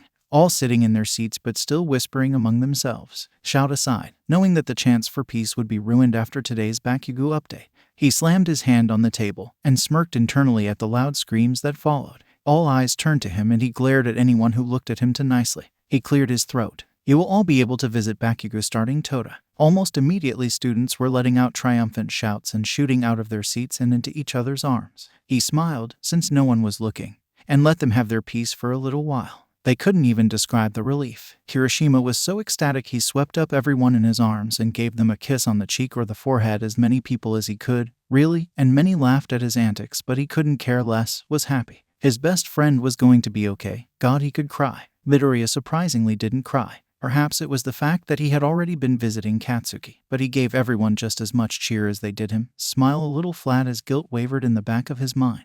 Listen up. Aizawa's voice was demanding and suddenly extremely serious. A lot of them were hesitant to turn back around. A few rules before you go and run over there. He gave a pointed look at Bakugo's immediate friends, whose hands were frozen in the air as they stopped making whatever escape plan they thought he couldn't hear. You will not be able to leave campus until classes are over. There will be no exceptions. There are to be no more than 5 people in his room at a time. You may all go and take turns if you want. I don't care. Third rule. Aizawa's eyes narrowed and he looked down at the paper on his desk, notes he had written for his announcement. It was mostly useless junk, rules about the hospital that he's sure they know already. He needed to be honest. That Katsuki looks terrifying in that room and he looks like death, just less blunt. The silence was making them anxious. Actually, he looked up at the class, at their waiting faces and sighed, drumming his fingers on the desk. More of a warning than a rule. That got some tense looks. Bakugo has been placed in a room with plenty of machinery and wires, things that help him. It's unsettling to some people. He is not awake. He's hopped up on drugs, and anytime he is awake I'm sure he wouldn't recognize you. The class nodded solemnly. So, when you do go, just know it's different than when you visit someone in the infirmary and joke around. You can't. You have to remember that he is sick and he is healing. It is your job to encourage him to heal faster. Hell, challenge him if you will, just do not mess around in that room. Do you understand? Yes, sir. Like a chorus, they say up and smiled at each other through the corners of their eyes. Whatever they were planning, it wasn't good. Shouta knew that much. As soon as Aizawa had told them they were dismissed from class, everyone was out of the door and running to the hospital. No cars, no trains, running. Kirishima was the first to arrive at the front desk of the hospital, with Mina on his shoulders and the others a good 5 minutes away. He had never run so fast in his life and felt like throwing up. His stomach rolled with nausea and anxiety and excitement as Mina gently asked the receptionist for Katsuki's room number, all while he sat on the floor trying to catch his breath. He was still panting when they were in the elevator, Mina giving the stampede of students rushing towards them a triumphant and smug grin as the doors closed. Aijuru was about 2 seconds away from throwing up. Maybe it was anxiety, but as him and Mina walked hand in hand, reading the numbers of the rooms and avoiding looking into any of the open doors, that nausea subsided. They stood in front of room S15. And he couldn't help but feel excited, because his best friend was inside that room. Reaching her little pink hand to open the door, Mina took one reassuring look at Aijuru before opening it. The room was frigid inside, gentle beeping in a single, blanket-covered bundle in the center. Kirishima's legs took the first step, dragging them both to the side of the bed. Seeing his best friend's pale face and gaping mouth struck him a lot harder than any villain ever would. He choked on a sob, hand flying up to his mouth, and he shut his eyes briefly. Aizawa had warned them, but he doesn't think he'd ever get used to seeing the definition of passion laying flat on his back and struggling to breathe. Oh, Bakugo, seeing Mina's hand against his forehead. Brushing his brows with her bright thumb sent a tear rolling past his lashes. He hiccuped. She placed a gentle hand on his forearm, smiling down at Katsuki with a sad glint in her dark eyes. "I'll go outside for a bit," she whispered, patting him gently. She sniffles, wiping at her cheeks before smiling. "You have 5 minutes before they try to break the door down." He nodded wordlessly, not bothering to watch as she quietly left, pausing at the door and shooting back a worried look over her shoulder. As soon as she was out of the door, the class turned to her, excited chatter dying down as she sniffled again. They wanted to ask how he was, but the look on her face said enough. He was okay, but it wasn't pretty. Inside, Aijuru had sat himself by Katsuki's side and slung an arm gently over his stomach, hand grabbing at his friend's arm, and he let himself go. He sobbed, wordless and ugly, trying to form some form of words, anything to get that disgusting anger out of his system. Fuck, he'd been so angry the past few days. Because Katsuki was supposed to trust them, tell him. He was supposed to be better now. The hours spent up in the middle of the night, having to watch Bakugo force himself awake for days straight. The days spent watching his friend work himself through anxiety attacks in the middle of class, or the times he'd been dragged to the gym in the middle of the night for the most brutal sparring matches that left them bloody and sore for days. After all the progress Aijuru had thought they made, for this to happen, it made him angry. But not at Katsuki, never at Katsuki. "Why man, why didn't you tell us?" His voice cut off, a sob racking his whole body. Bakugo, in true Bakugo fashion, did nothing to comfort him. He pressed his forehead against his bare shoulder gently and cried for a few minutes. He cried and cried for his friend.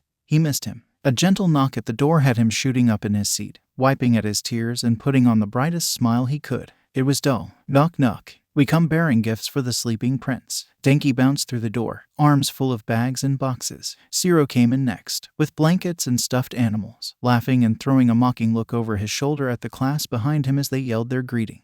Mina and Jiru came in next, with balloons tied to their arms and fingers and flowers in their hands. Kaminari paused, eyes wide as he stared down at Katsuki, face, a single plastic bag slipping from his grip and hitting the ground with a slap. The others grew still. "Holy shit." Denki's breathed, eyes brimmed with tears. Shiro dropped the gifts on the floor beside the hospital bed, face white. Jiru grimaced but did not cry, tucking her head into Mina's curly hair, letting silent tears fall as they all gathered around him, staring at him like an animal in the zoo. Hanta cleared his throat. "We should stop staring at him. I feel like his eyes are just gonna pop open, and I'll shit myself if he does." All tension melted away as Aijuru's face split into a grin and he coughed on a laugh. Denki giggled, leaning over to poke at Katsuki's veiny eyelid.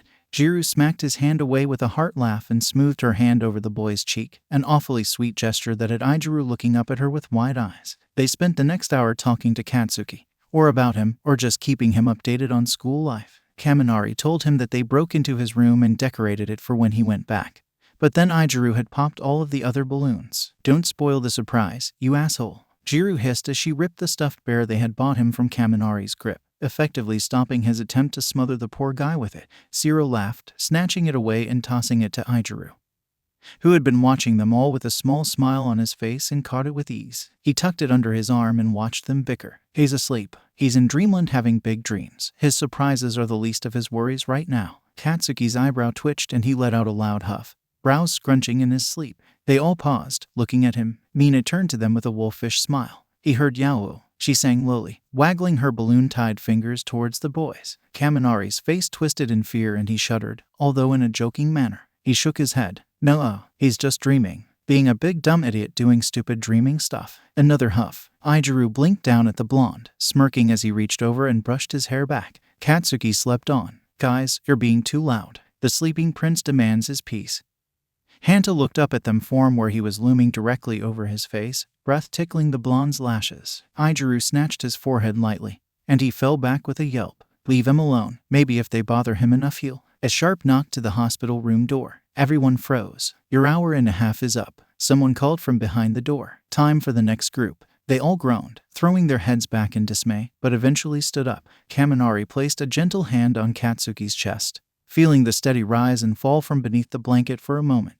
They let him for a moment, the quiet shuffling the only noise as they gathered their belongings and rearranged his gifts. Denki pulled his hand back with a heavy sigh, before saluting his sleeping friend and scuttling out of the room with a loud squeal, shouting, "I got to touch him. I got to touch him." In triumph, Jiru shook her head, letting out a huff as she took her turn saying goodbye, jamming a single finger in the center of his forehead and blowing soft air onto his face. Some small part of her hoped that Katsuki would snap at her, or even break her finger, but he didn't. Hanta simply saluted him, pulling his socks down and exposing his heels. Ijiru raised an eyebrow at him. The boy just shrugged. He doesn't like sleeping with socks on. And then he was gone, pulling Jiru out with her. Ijiru had gotten his time with Bakugo, giving a quick pat to his head and standing up. He waited at the door for Mina. "Sleep well, Blasty. We're waiting for you." Her voice was so soft he almost couldn't hear it. She bent down, tucking the blanket under his chin and pulling off his socks completely, rolling them into a little ball. She kissed him, so carefully on the forehead, and it made Ijiru's throat feel hot, burning and painful but still so happy. She stared at him, before leaving the room with a big smile.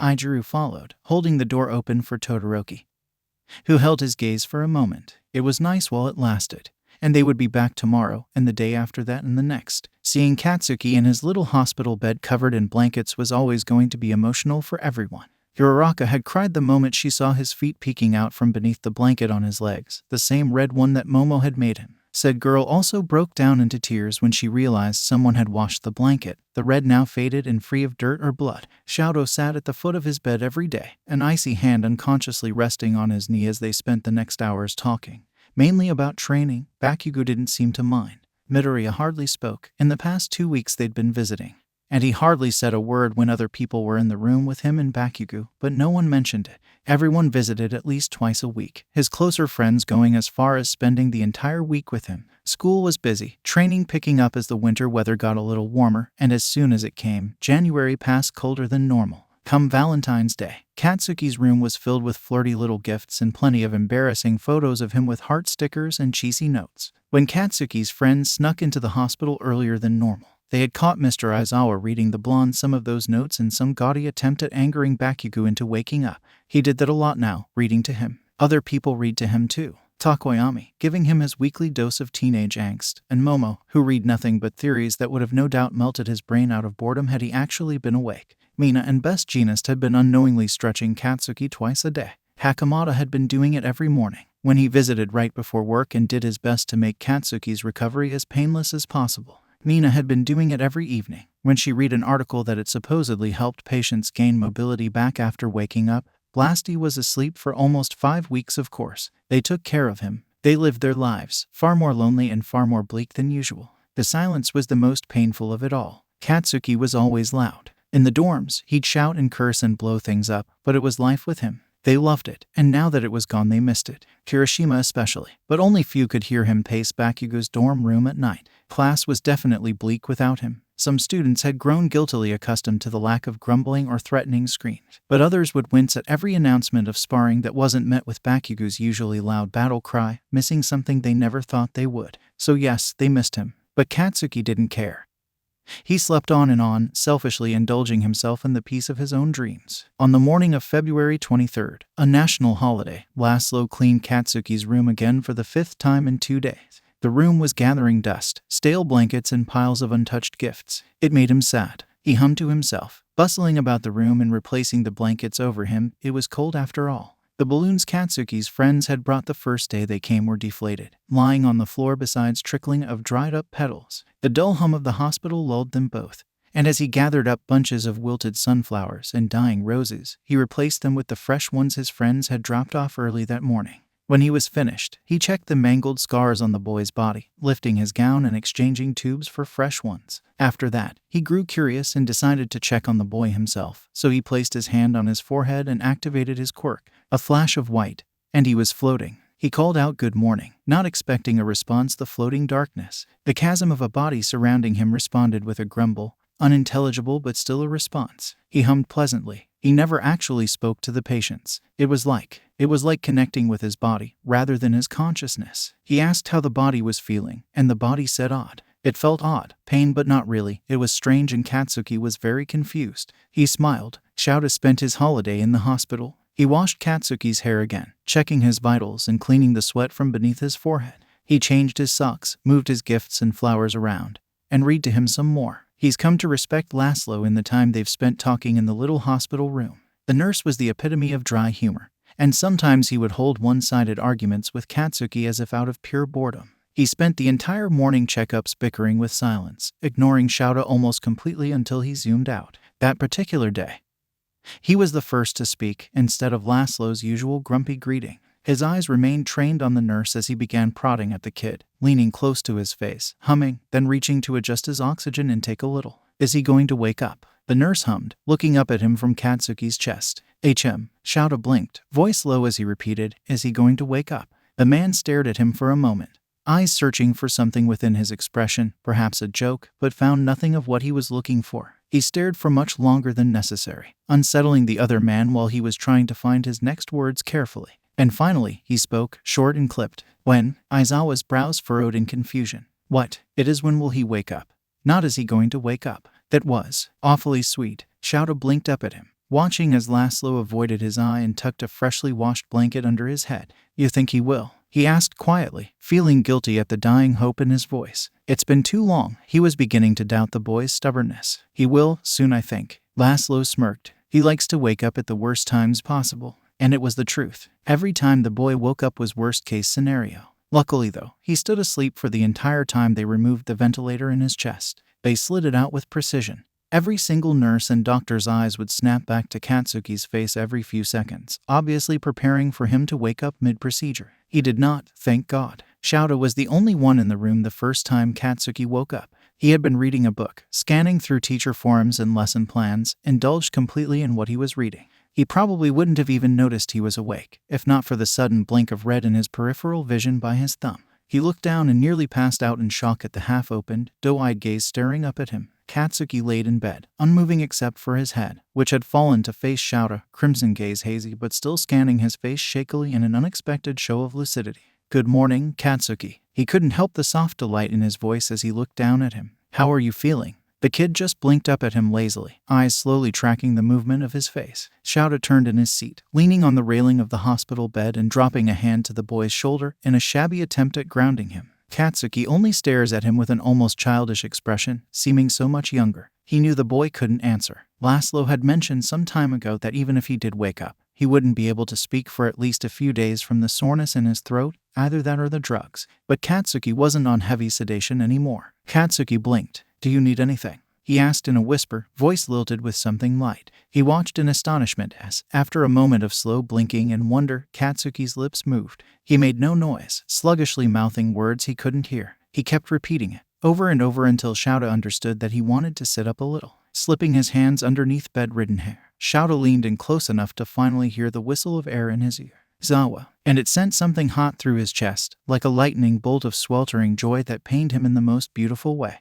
He let out a breath, caught between a sob and a laugh, and nodded almost too eagerly. Yeah, kid. His eyes burned. It's me, just relax, okay? You don't need anything. Something dripped onto Katsuki's cheek, and his lethargic attempt to blink it away made Shouta chuckle. He wiped it away with his finger, rubbing his eyes and his shoulder as he tried to get rid of the tears. Katsuki's mouth moved again, face shining with a naivety he'd never seen on him. This time, Shouta understood what he was mouthing with surprising ease, although it did little to stop the tears. I'm okay, he mouthed, like a mantra to himself with his own lips, moving and soundless. I'm okay. I'm okay. I'm okay. His words became heavy, his head lolling to stare up at Shouta again with that big, boyish gaze. The man just nodded along to humor him, until eventually his eyes fluttered shut and he was asleep, Aizawa's hand holding the back of head. He huffs, smiling slightly at the way the boy's mouth fell open slightly and his cheek squished under his grasp. The class cried when he told them the next morning. That was the first time Katsuki woke up. Almost finished. He was almost finished. Denki, stop it, you're messing with his oxygen. I'm not, and I already checked with the funny nurse and he said I could do it. He looks ridiculous. I'll clean it up before the next group. Kaminari whined, plucking the last little plastic flower into Katsuki's tufts of hair. Shiro chuckled, falling back onto his seat with a defeated sigh as Kaminari finally completed his mission of making the blonde a flower bouquet, literally. The early Sunday dyed the room orange and pink, the flowers and balloons now overflowing from the tables onto the floor reflecting the sun and casting little shimmers of gold against the walls. Mina fell asleep, curled up around Bakugo's feet and covered in the blanket she had stolen from him. Today marks 6 weeks. Kirishima chewed at his nails as he sat by Katsuki's head, tuning out the light banter of his friends and instead focusing on the homework on his lap, his phone in his hand, typing to his parents about Bakugo's condition. He was so close to finishing the assignment. This would bump his grade up. Stop it, he's going to kill you. Jiru drawled from the corner of the room as she pulled out a small baggie of candies for them. Denki stuck his tongue out, turning back to where he was tying his hair into pigtails. It had gotten so long the past few weeks. His mullet is ugly. Aijuru gave him a look. No, it's not. And take those out before Laszlo comes in and slaps you again. Kaminari gave him a sly grin. All teeth, but plucked out the first flower, then the next and the next. Hanta shivered. That was terrifying. Russian people scare me. Jiru snickered to herself, holding a hand out and collecting the little flowers as Denki picked them out. She laughed when he dropped them, diving to the ground in a piss-poor attempt at getting all the tiny pieces. "Aw, great, you dumbass." She looked up from the floor as Denki scattered for them, giving Ciro a half-hearted glare. He's not Russian, he's. Their tranquility was killed as Aijuru shot up out of his seat. The chair he was sitting on skidded across the floor and everyone, including Denki, was up in a panic in an instant. They were all shouting, scrambling to get to Aijuru as he grew white as a ghost, mouth agape as he stared somewhere down. What is it? Kirishima, what the fuck is wrong? Mina shot up from her slumber with a yelp. What's going on? Aijuru's eyes snapped down, and he fell to his knees, thumping against the linoleum floor and his chest heaved. Ciro panicked, thinking that after 6 weeks the guy had just completely snapped and was having the worst meltdown he's ever seen. "Bakugo," he gasped, hands coming up to grasp at the side of the blonde's face. Their panicked and confused shouting stopped, shock slicing through each and every one of them then like an arrow, freezing them as it passed. His eyes, Katsuki's eyes, were open. It was the most beautiful red they've ever seen in their lives. The blonde laid still, staring up at Kirishima with a blank expression, blinking slightly in alarm when Mina shrieked and jumped from the bed, scrambling forward and throwing her arms around him with the sob. And then everyone was crying. They jumped on him like hyenas, all while Katsuki laid still on the bed, eyes confused and face slightly annoyed. God, they missed that face. Katsuki. Denki placed a kiss on his friend's forehead, laughing aloud in pure joy. God, you're alive. You're alive. Bakugo's poor, drug-addled brain was working overdrive to try and comprehend what the fuck was going in. They watched in awe as his mouth opened and he tried to speak, but no noise came out. Just an airy puff. But his lips twisted into a weak sneer, and that's when everyone cheered triumphantly. Katsuki's unfocused eyes slid over to Aijuru, his eyebrow twitching. They couldn't tell if it was out of annoyance or confusion. Hey man, he let out a watery laugh. You're awake. We missed you. Katsuki's mouth twitched and he was smirking, a dopey little smile on his lips and a happy glint in his eyes. Everyone was struck silent, staring down in wonder at his face. M said, "Why too?" His voice was mostly air, a wheeze and a breath that had his whole chest shuddering. He made an effort to look at every single blurry blob before him, just to make sure they didn't feel left out. He couldn't feel his face, and he certainly couldn't see the tears of shock that those 3 slurred words had left his friend's eyes. He couldn't even really recognize them all that well, but their voices were tell enough to who they were. "Oh geez, you're paying for my new mascara," Mina hiccuped, swiping at her eyes as she laid against Katsuki's stomach. The boy looked down at her, or made a move to, but his head flipped back down and he moaned quietly. She smiled, cheeks wet with tears, and kissed his limp hand. "We missed you so much." The blonde stared down at her, or rather, slightly off to the left, and gave another heavy-lidded blink. He winced, wiggling his fingers against her face, almost trying to reassure her. She laughed, kissing him again before letting the others have their moment with him. Katsuki was obviously not in the right mind to hold conversation, so they told jokes and stories and spoke amongst themselves while occasionally asking him a question or two. Katsuki would not respond, just blink you at them and mutter something unintelligible, and they would smile. Kaminari was 5 minutes into a listless story from class the other week, sitting by Bakugo's feet. Katsuki just stared at him in confusion. And man, you should have seen his face. I've never even heard Aizawa cuss like that, but boy was it. Sleepy. Denki shut his mouth, and everyone looked down at Bakugo, who was looking up at them with fluttering lashes. "Sleep, man." Kirishima patted his hair softly, earning a small upturn of his lips. "Sleep all you want." And Katsuki, just when they thought he was too doped up on pain medications to even recognize them, smirked up at the ceiling and whispered, yeah, and then he slept. The thing in his nose felt funny. To further prove this theory, he wiggled it and scrunched it, and when it made his nostrils tickle he huffed with pride. He was right. His hand made of lead lifted, just to brush at the tip of his blurry nose, and he smirked, feeling plastic under it. That was what made it feel funny. A hand touched his, pushing his fingers away. "Don't touch that, kid." Lazy red eyes blinked up at Shouta, who was watching in amusement as the boy leaned against his pillows and dutifully ignored Laszlo and recovery girl in the room, expecting him to listen in his hazy state, but instead he raised a shaky hand and poked the plastic one final time to spite Aizawa, before dropping his hand into his lap with a tired sigh. The nurse, who was watching their exchange from where he was standing across the room, smiled as Chiyo spoke to him about Katsuki's recovery. The boy was still on medication, heavy ones for the pain of a thoracotomy, which made him hilariously entertaining to give checkups on. In the 3 days he'd been consistently waking up, he's tried to escape twice, nearly wrestled out of his sling and bandaging 6 times, and has nearly licked Laszlo's finger 3 times when he tried to check his scars. He was almost childish in this state despite the pain. Laszlo watched from the corner of his eye as Katsuki reached up and nearly yanked his oxygen out of his nose.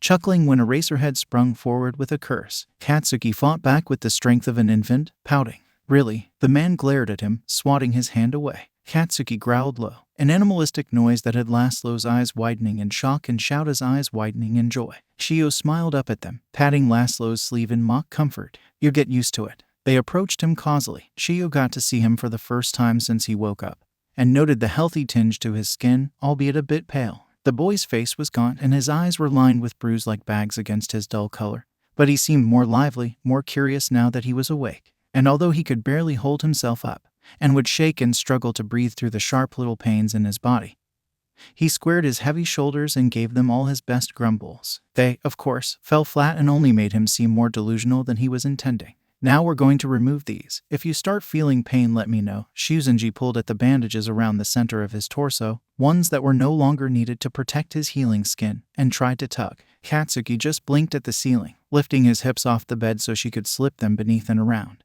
until finally his full chest was exposed. Shouta's hands tightened where they were holding the side of the hospital bed, eyes wide at the sight. Bakugu's skin had always been perfect. Despite how many injuries and nasty scratches he endured, he never scarred. Seeing them now, angry against his complexion and riveting around his torso like snakes of barbed wire, he most prevalent being the puffy red ridge going down the center of his chest, was disturbing to say the least. Shio must have noticed his discomfort, because she flashed him a soft smile. "How are you doing, Katsuki?" Laszlo prompted from his perch near the boy's head. He looked up at him, eyes sliding from the ceiling, and winced. "Are you in pain?" He grunted, his free hand clenching and unclenching in the hospital bed sheets and shaking his head slightly. Despite his response, his body tensed as the last of the bandages were removed and his eyes screwed shut. "Are you sure?" Shouta watched as the boy tilted his head back, digging his hair into the pillow and breathing slowly through his mouth. "Give me a minute." Shuzenji smiled, her hand rubbing at his calf in a comforting manner. "Take your time, the worst of it is over." Fuck, Katsuki hissed, hand coming up to grasp at his chest. Shouta couldn't help himself, and reached over to take his hand, rather than let him touch his still healing body. "Easy, Katsuki." His chest shuddered. Laszlo was beginning to look a little uneasy. "Breathe,"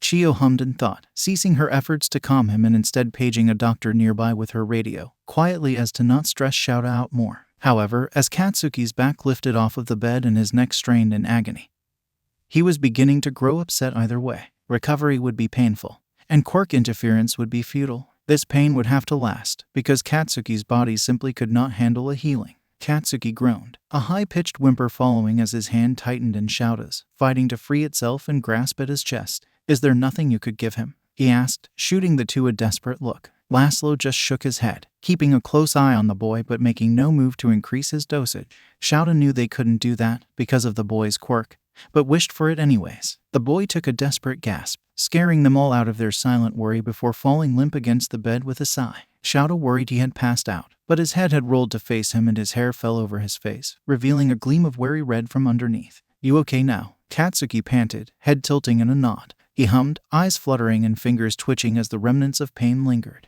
A little hand grazed his ribs and he jumped, body twitching in pain. Shio shot him a look. "You're healing nicely, Bakugo. Our biggest worry now is pain and mobility." "Can move," Katsuki slurred out, looking his head side to side as if to dizzy himself out of the pain. "No, you can't." As if to prove her wrong, he made a move to sit up. Shouta was a moment too late, and the boy made it about 2 inches off of the bed before he fell back with a pained yelp, grabbing at his chest. Laszlo stopped his hand this time, giving him a sad look. It was a large constraint to his usual playful glare. "Try not to move," he said softly. "I will find a better pain medicine for you." "No." His voice was raspy and soundless. No medication." Shouta tensed, catching Recovery Girl's eye as she opened her mouth to speak. However, he beat her. No, we're not doing this. You will take this medicine, Bakugo. You have no clue how painful this eye. Don't like, effling like THs. The boy whispered up at him, fingers hooked in Shouta's sleeve. I can't effle like THs. Numb. Don't like it." He lolled over his words, tongue heavy, and he seemed to realize he couldn't speak properly because his eyes widened in panic. Shouta sighed something heavy. "It's more painful to just." Those red eyes were nearly spilling tears, and the grip on his sleeve righted just a fraction in a desperate attempt at getting his message across, one that Katsuki couldn't exactly word. PLC. He sounded so much like he did when he was minutes away from dying all those weeks ago. It struck Shouta something cold and dreadful, because Bakugo never begs for anything. Staring down at his kid's pain-clouded eyes, Shouta wished for nothing more than for Katsuki to just accept the medication and ride out the healing process. But that's not who he was. He was stubborn, a control freak, and this was out of his control. And he seemed to be more scared of that than anything. PLC. Shouta was a weak man. Okay, he sighed. Recovery girl and Laszlo looked up him in denial. Okay, no heavy medication. Before the nurse could protest and yell about how stupid of an idea it was, Shouta shot him a glance from over the hospital bed that said he will want it, let him see. Katsuki melted into his blankets, a soft sigh of relief escaping him. As he breathed out slowly, he hiccuped slightly, coughing as softly as he could. Although he managed not to cough too hard, he still whined in pain. They waited with bated breath until his coughing ceased. The glint of tears in his eyes was more than enough to have Laszlo giving recovery girl a desperate look, but she shot his silent request to give medication down with a look. Katsuki did not ask for more medication. He laid there, his hand unnoticed in Shouta's and his eyes bleary with misery, as he tried to keep up with the doctors and nurses who spoke and planned his recovery with Aizawa. He still wasn't sure why Aizawa was there, and he wasn't sure how long he was asleep, but he was drugged and in pain and, quite frankly, he didn't give a fuck that his teacher was there to comfort him. He'll take what he can Fuck. Katsuki choked out. His grip on Shouta's hand tightened impossibly so, a spasm of deep aching pain growing unbearably hot. Shouta winced, watching the kid's knuckles grow white. Laszlo stepped forward then, face twisted in pain as if he could feel Katsuki's without his quirk, and as much as he'd hate to admit it, Shouta knew the man cared for his patient. Up the dosage, he said quietly. And Chiyo nodded grimly, turning on her heels and stepping towards the door with the click-click of her cane. Katsuki's eyes opened in a snap, a tear slipping past and falling against his nose. No, he cried out, a sob. No. Please, please no more. Please, got his voice. Katsuki tried to sit up again, scrambling for something to pull him up, and that something was Shouta's shirt. His eyes stared at him, a look of terrified betrayal in his shaking eyes that made him grimace and reach up to brush his hair back. SHHH. Okay, Shouta held his other hand out, motioning for recovery girl to stop. Okay, Katsuki. No more, just lay down, okay? Relax, there you go, relax, Katsuki. The boy nodded, nails digging into the side of Aizawa's hand hard enough to draw blood. The racer had helped him lean back slowly, cradling his head. Chiyo cleared her throat, speaking so softly it was hard to hear over Bakugo's panicked wheezes. I think his fever is up again, he doesn't seem all that there. It is, Laszlo quipped, tapping his vitals on the machine beside them. Nothing bad though, he seems in track. The medication is going to be a problem. Recovery girl rubbed at her temples, shooting him a glance. The boy was asleep. If what we were discussing is the right course, I think he'd be more comfortable taking it. Laszlo narrowed his eyes at Aizawa. He needs to take it. There is no choice for him. He stresses more. It is not good. The nurse waves his hands vaguely at the boy's exposed scars, as if to get his point across. Shouta sighs. Once he's in a familiar space with familiar faces, I'm sure he'd be up for cooperating. He's recovering from injuries and an illness that caused cardiac arrest, near-fatal fractures, and an infection waiting to happen. Chiyo looked up at him through her glasses. Novik, what's his status on a healing session? It is. He paused to think. It is getting there. His exhaustion makes it difficult. Shout away. He's the two go back and forth casually, speaking about Katsuki like he was a science experiment on a slab before them. He covered his chest with a blanket, taking a moment to look at the brace that was holding his right arm to his chest, and remembered the sight of bone. He shuddered. Agreed. The sooner the better. Let's just get it over with. Shouta stood with cracking knees and a groan, prying his hand from Katsuki's slack grip. I bet he's dying to get some attention. Chiyo smirked at him then, before her face fell and she took a sweep of the room. The colors of weeks' worth of gifts and balloons and all sorts of crazy objects blurred together in the sun, making it look more like a flower shop than a hospital room. How are we going to move this? Laszlo shrugged. Just throw it away. Don't you dare. Katsuki sat on his bed, shuffling a pile of cards and drawings and letters in his lap like playing cards. He was finally lucid enough for the words on them to not float off and warp. And he was certainly lucid enough to grow red-faced out of embarrassment at the cheesy bouquets of flowers and deflated balloons surrounding his bed. He felt ridiculous, one arm tucked beneath his sweater and his other sleeve hanging there limply. He needed to pee. His chest hurt so fucking much and he couldn't breathe properly. The O beneath his nose was annoying. He was nauseous. He was bored. He was so bored. But he still didn't have the guts to read all of the cards his class had left him. He kept the stuffed animals close, though. Mina's ridiculously fluffy turtle tucked under his head to prop him up, and all the other stupid animals they left him. He loved it. Angrily, so he shuffled through the cards and drawings, and some printed photos with little notes on the back, out of sheer boredom. He did this for a few minutes, until something fell against his lap and bumped into the railing on his bed with a slap. A notebook. It was not hard to recognize. In fact, he immediately recognized it as one of Deku's. Only this one, unlike his more recent ones, was orange. On the top was his name. Not his real name, of course, but Kaken in big bold letters. Temptation and Curiosity 1.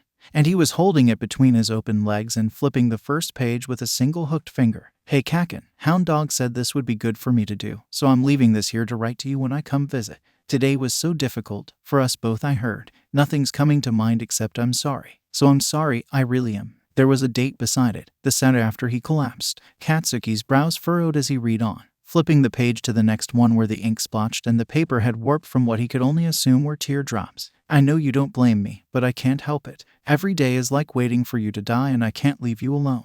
You're being really difficult to care for apparently. You went into cardiac arrest and I'm afraid to look away from you. I'm afraid for you. I can still feel your chest craw. His brows furrowed, flipping the page before he could read the rest. He flipped through pages, tear stains after tear stains, eyes fluttering through messy scratches of words in a flurry. Katsuki read things that made his guy twist, made his heart speed up, things that made him pull the collar of the sweater he was in to gaze down at the disgusting scars on his chest. Please wake up, Kaken. We miss you so much. Even my mom can't stand visiting anymore. She says we should cut your hair for you, but I said no, you would probably kill me. Not her though. I know you love her more than anything, but don't worry, I won't tell anyone. This was a journal. Izuku had forgotten his journal amongst all of Katsuki's get well soon cards and balloons. My mom came by without me. How mean of her. But she said that Kirishima and some of the others were here so she waited until they left. She got to check your vitals for your funny nurse, and he kept flirting with her apparently. So nasty, haha. Flip. Was his hair that long now? Did you know that you can't take most pain medications? I was watching.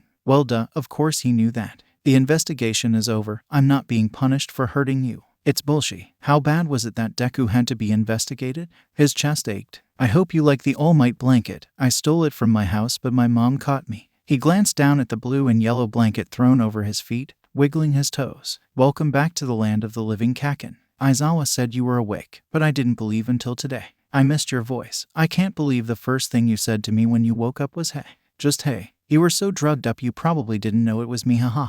Katsuki bent over the notebook, brows furrowing at the date above. This was written last Wednesday. Today was Tuesday. He doesn't remember that. He doesn't even remember the first few times he woke up. He only remembers waking up in pain and unbearably hot 2 days ago. Growling in frustration, he flipped to the next page a little aggressively. Blank. Nothing. Nada. His brain hurt and he felt a little woozy. And some part of him felt upset that Deku hadn't bothered to visit since then. What a little jerk. Knock knock. Katsuki cursed, as loudly as he could, flinging the notebook somewhere to his left and falling back to the bed, lying flat on his back like the nurses had told him to a few days ago. Laszlo waltzed inside with a cheery bounce to his step, holding up a tray of medications and a little cup of what he thinks is ice chips. He glared at his stupid pink scrubs. Good morning, Katsuki. Let you hurry and take your medicines so your visitors can come in. He smiled down at him, placing the tray on the table with a click. Katsuki stared up at him, at his fake cheery fucking face, and glared. Will you stop looking at me like that? Laszlo breathed, voice defeated and shoulders slumping.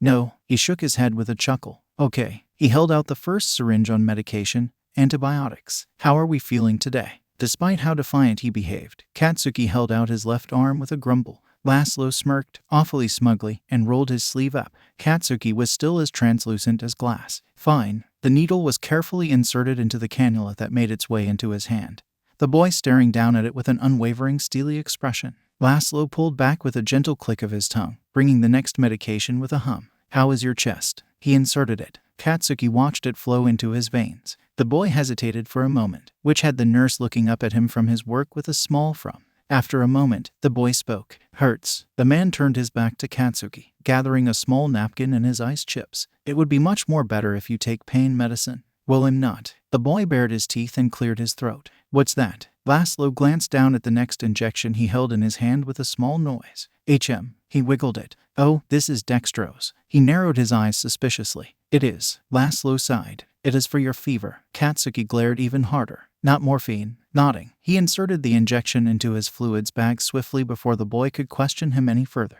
Morphine is an opioid. You cannot take opioids. I know, he hissed through his teeth. Laszlo handed him the cup of ice chips. He held it in one single shaky hand. I gave you dextrose. Katsuki watched him pause at the door, giving him a curious glance before he opened the door. Your friends are here. That was all the warning he got before a stampede of people rushed into the room. Unlike the usual group of 5 that was only allowed in, every single one of his classmates walked in. They all piled against him with a loud scream, and he thought about fighting it. Then he just melted into them. He owed it to them. It's been a while. Katsuki. Oh, Katsuki, Katsuki, my best friend. Mina placed a wet kiss on each of his red cheeks. He couldn't really speak all that loud, so he just let it happen. Everyone laughed, and they all sat down to stare at him, which was kind of unsettling. What the fuck are you guys all doing here, huh? He growled, but everyone beamed at him expectantly. What? He looked at each of them. Even Todoroki was smirking down at him, and he realized then that someone was missing. Deku really wasn't going to visit him then. He pretended not to notice, glaring at them all. He looked back at Kirishima, at the way he looked like he was about to explode, and raised a single questioning brow. You're being released tomorrow, he blurted, immediately slapping his hands over his mouth. The class groaned. You ruined the surprise. Seriously, man. Sorry, he laughed. Sorry, I got really excited. Katsuki's head swiveled around, face confused. I'm going home. His words came out a little more slurred than he wanted, and his face twisted even more in confusion. Yeah, Bakugo. It was supposed to be a surprise, but Uraraka slipped Ijiru a glare, who smiled sheepishly. Katsuki hummed. His chest felt heavy, his eyelids drooped noticeably, and his head fell suddenly. Everyone tensed at the sight. It was strange to see him suddenly so tired. Someone touched his forehead. You okay? His eyes fluttered open. He felt his own heart slow. It freaked him out, but his body couldn't respond. Ijiru looked over his shoulder. Go get someone. A few people spoke at once. Someone stood up, but as Katsuki tried tracking who it was, he teetered to the side and slumped against Todoroki, who caught him with an oof. Are you feeling all right, Bakugo? He nodded. He thinks. Okay, stay awake a little, yeah. Katsuki's eyebrow twitches in annoyance as he glared at him through the hair fallen in his face, an angry and unfocused red. It provides some relief to Shouto. Laszlo had been speaking with Aizawa about the boy's treatment when Shoji bursted through the door, eyes finding them both immediately. The nurse, who was the only one who stood at the boy's height, turned from Aizawa and looked at the boy expectantly. Bakugo. Aizawa held a hand up. He's been administered a pain-reducing medication that can make him very suddenly sleepy and loopy. Is that what's going on with him? Shoji's hands, which had reached to point back at the door to the hospital room, froze mid-air. The boy blinked down at him, then back up at Laszlo. Oh, he said. Okay, I'll tell them that. He turned around slowly, seemingly a little embarrassed at his panicked entrance. His hand reached for the door, but Aizawa stopped him. Shoji, he said quietly. The boy turned. Don't tell Bakugo. And Shoji knew it had to be a pride thing. If it was Bakugo, it was always a pride thing. Okay, sir. When the boy opened the door, there was a quiet cacophony of chatter that filled the hallway. Laszlo shot him a look. You said they would be quiet. He rolled his eyes. Oh, shut up and let them have their fun. The door shut. Aizawa crossed his arms. That medication is safe. Yes, Eraserhead. I have been giving it to him in smaller doses, but today I increased the dosage. He looked back at the door with a wistful look. Today is moving day, after all. When Shoji updated them all very quietly on Katsuki's condition, they were quick to melt back into a more relaxed and careless state. Everyone laid down on Bakugo's many spare blankets, or on plastic chairs, or like his closer friends in the bed itself where the blonde was. They talked for half an hour, keeping close eye and indulging themselves in the loopy mess that was Katsuki Bakugo. He was still slumped against Todoroki's shoulder, having not said a single word during their entire attempt at catching him up on the school's latest drama. Nobody mentioned the fact that Midoriya had been missing from their little reunion.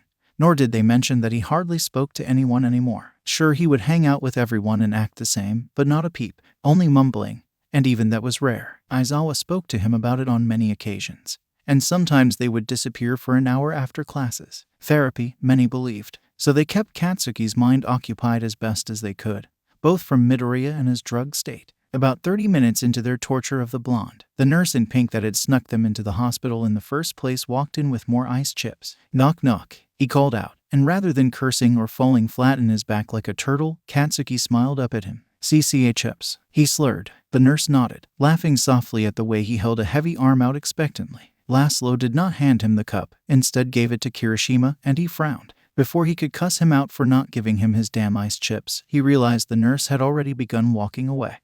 Here man, open up. Katsuki felt something tap his mouth and immediately opened it. He jumped at the cold on his tongue, but as it melted it brought such sweet relief to his aching throat. So he let the chips melt in his mouth as he watched the nurse in pink walk away. and boy did Laszlo walk oddly.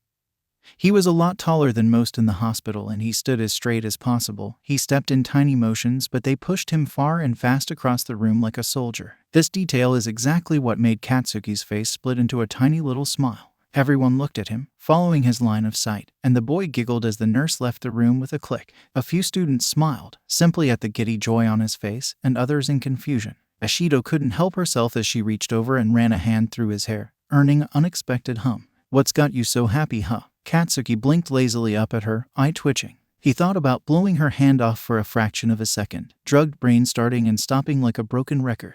It frustrated him, and his mood was killed in an instant as he realized he wasn't in any pain.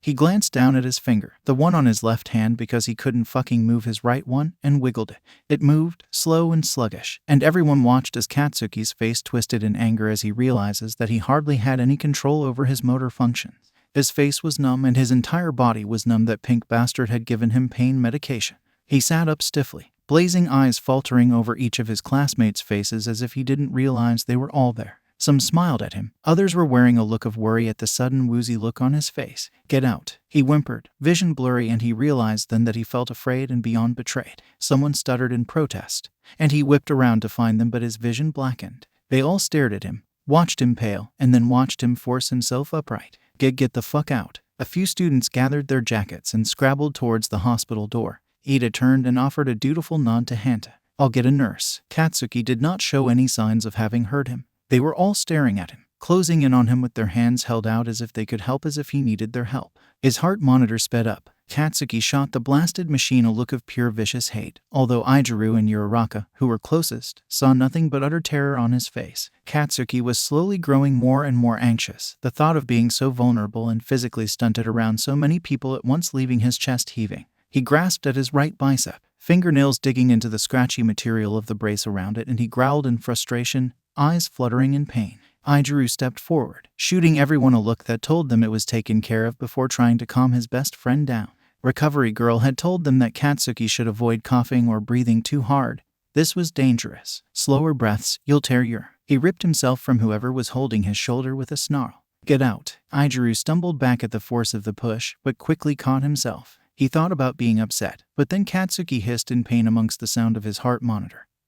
And he watched as his best friend hunched over himself and groaned, grabbing at the hair at his temple as if trying to pull his skull out. Uraraka had been standing in the corner, waiting patiently for someone to come into the room before leaving, because she promised Deku she would watch Katsuki with her life. She would do it for him and herself. Aizawa was the first to arrive, because he always waits outside the door when they visited, and walked in with a sense of purpose. With his hands in his pockets, he gave Ochako a nod and she practically melted with relief, and she hurried out of the room, avoiding his eye. Shoto looked back at Katsuki, seeing that he was pushing Kirishima away with all his might. That was something he's hardly seen. "Kirishima," Ijiru startled, turning on his heels and greeting Aizawa with a pleading look. His teacher nodded back at the door without a word, and Ijiru left. Shoto was so tired of seeing that look on Bakugo's face. Katsuki was sitting in bed, legs crossed and hunched over himself, looking green as he stared down at his hands. His left hand gripped at the center of his chest, wrinkling the zip-up hoodie that Kirishima had brought along with his other clothes. Shouta stood in the doorway holding a cup of coffee, staring at him and trying to see if the boy was in pain or if he was just thinking.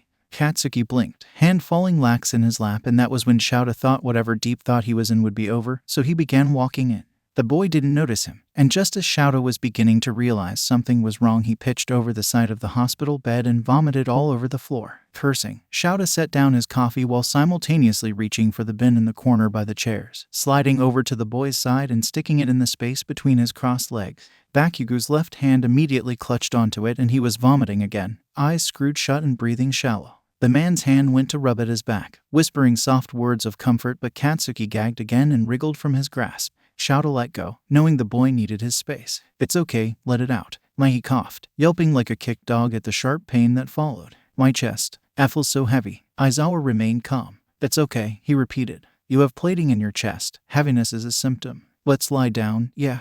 The boy shook his head, giving Shouta the opportunity to take the bin away, making sure to hide the twist of disgust at its contents. Katsuki pressed his hand against his sternum. A jolt of agony hit him, leaving him breathless all the same. Katsuki remembers the feeling of his heart stopping then, like a strange memory. Shouta was bent over when Katsuki's heart rate skyrocketed.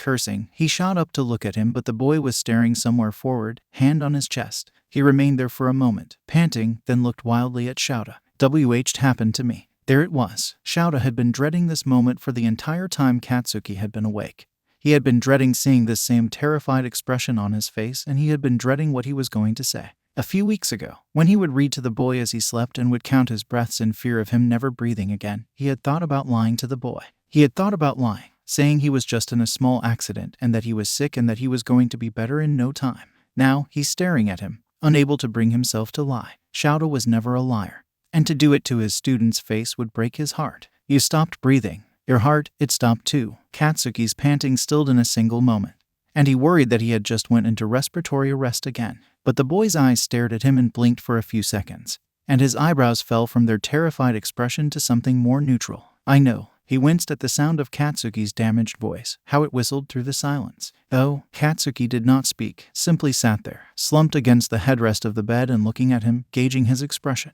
Shouta sat on the bed beside him. "Are you all right?" He coughed softly, nodding. "Aye."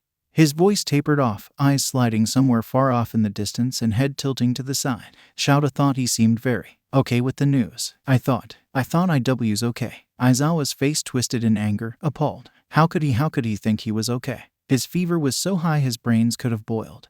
His blood pressure so low he dropped like a sack of fucking potatoes. Katsuki's eyes widened just a fraction and Shouta realized he had let his anger slip. The boy grabbed at his sweater, avoiding his eyes. "You weren't." Shouta took a deep breath, softening his harsh tone. "You weren't okay, Bakugo." Red eyes bore into his, expression innocent and curious at his tone. "You had pushed yourself beyond bouncing back up, and now you pay the price." Katsuki looked away again. Eyes glinted with something dark, shame. "I'm not mad." "Yes, you are." His voice was so low, almost angry, but he did not look back at him. Shouta placed a hand on his knee, above the blankets, and left it there. Katsuki paid no mind to it, but the gentleness of it had him looking at him through the corner of his eye. "I'm not. I'm upset that there's something deeper going on that caused this that I didn't notice." Katsuki's face grew red. "That's not anything deeper." "Yes, there is. This," he motioned at the boy, "doesn't just happen because of a little slip-up. Heroes have quirkless exhaustion all the time." He breathed back, taking a pained breath in between. "And those heroes have to go to mandated management sessions and be evaluated every week before they can go back." Silence. "You understand what's happened will have repercussions, correct?" Katsuki glared out the window, as if the morning air had turned sour. His fist clenched in his clothes, knuckles white before he deflated. Katsuki knew something like this would happen, he really did. It was only a matter of time before he was punished for it. Shouta stared at the boy, at the exhaustion beneath his eyes and the paleness of his skin, and sighed. After a long moment of silence, Aizawa blessed them both with a subject change. "Today's your last day here." "I know." At that, he quirked a brow. "Who told you?" The boy's head fell back against the stuffed animal he was using as a pillow and shot him a glare. "What do you think? Kirishima, I presume." He grunted, not bothering to answer with words. They sat in silence for a few minutes, and Shouta had thought the boy had fallen asleep until the blonde turned to look at him. He looked down at the tear tracks on his face, and it did something horrible to his chest. Deku, his partner in crime. That was also a topic he wished to avoid. Actually, there was a myriad of topics he wished to avoid with the boy. "What about him?" Bakugo huffed, slipping a hand beneath his collar absent-mindedly. Where is he?" Maybe it was the drugs, but he sounded a bit disappointed. "He's not here." He rolled his eyes, shifting to fully face Shouta. "I know that, but where is he?" This was when he was going to lie, Shouta had thought.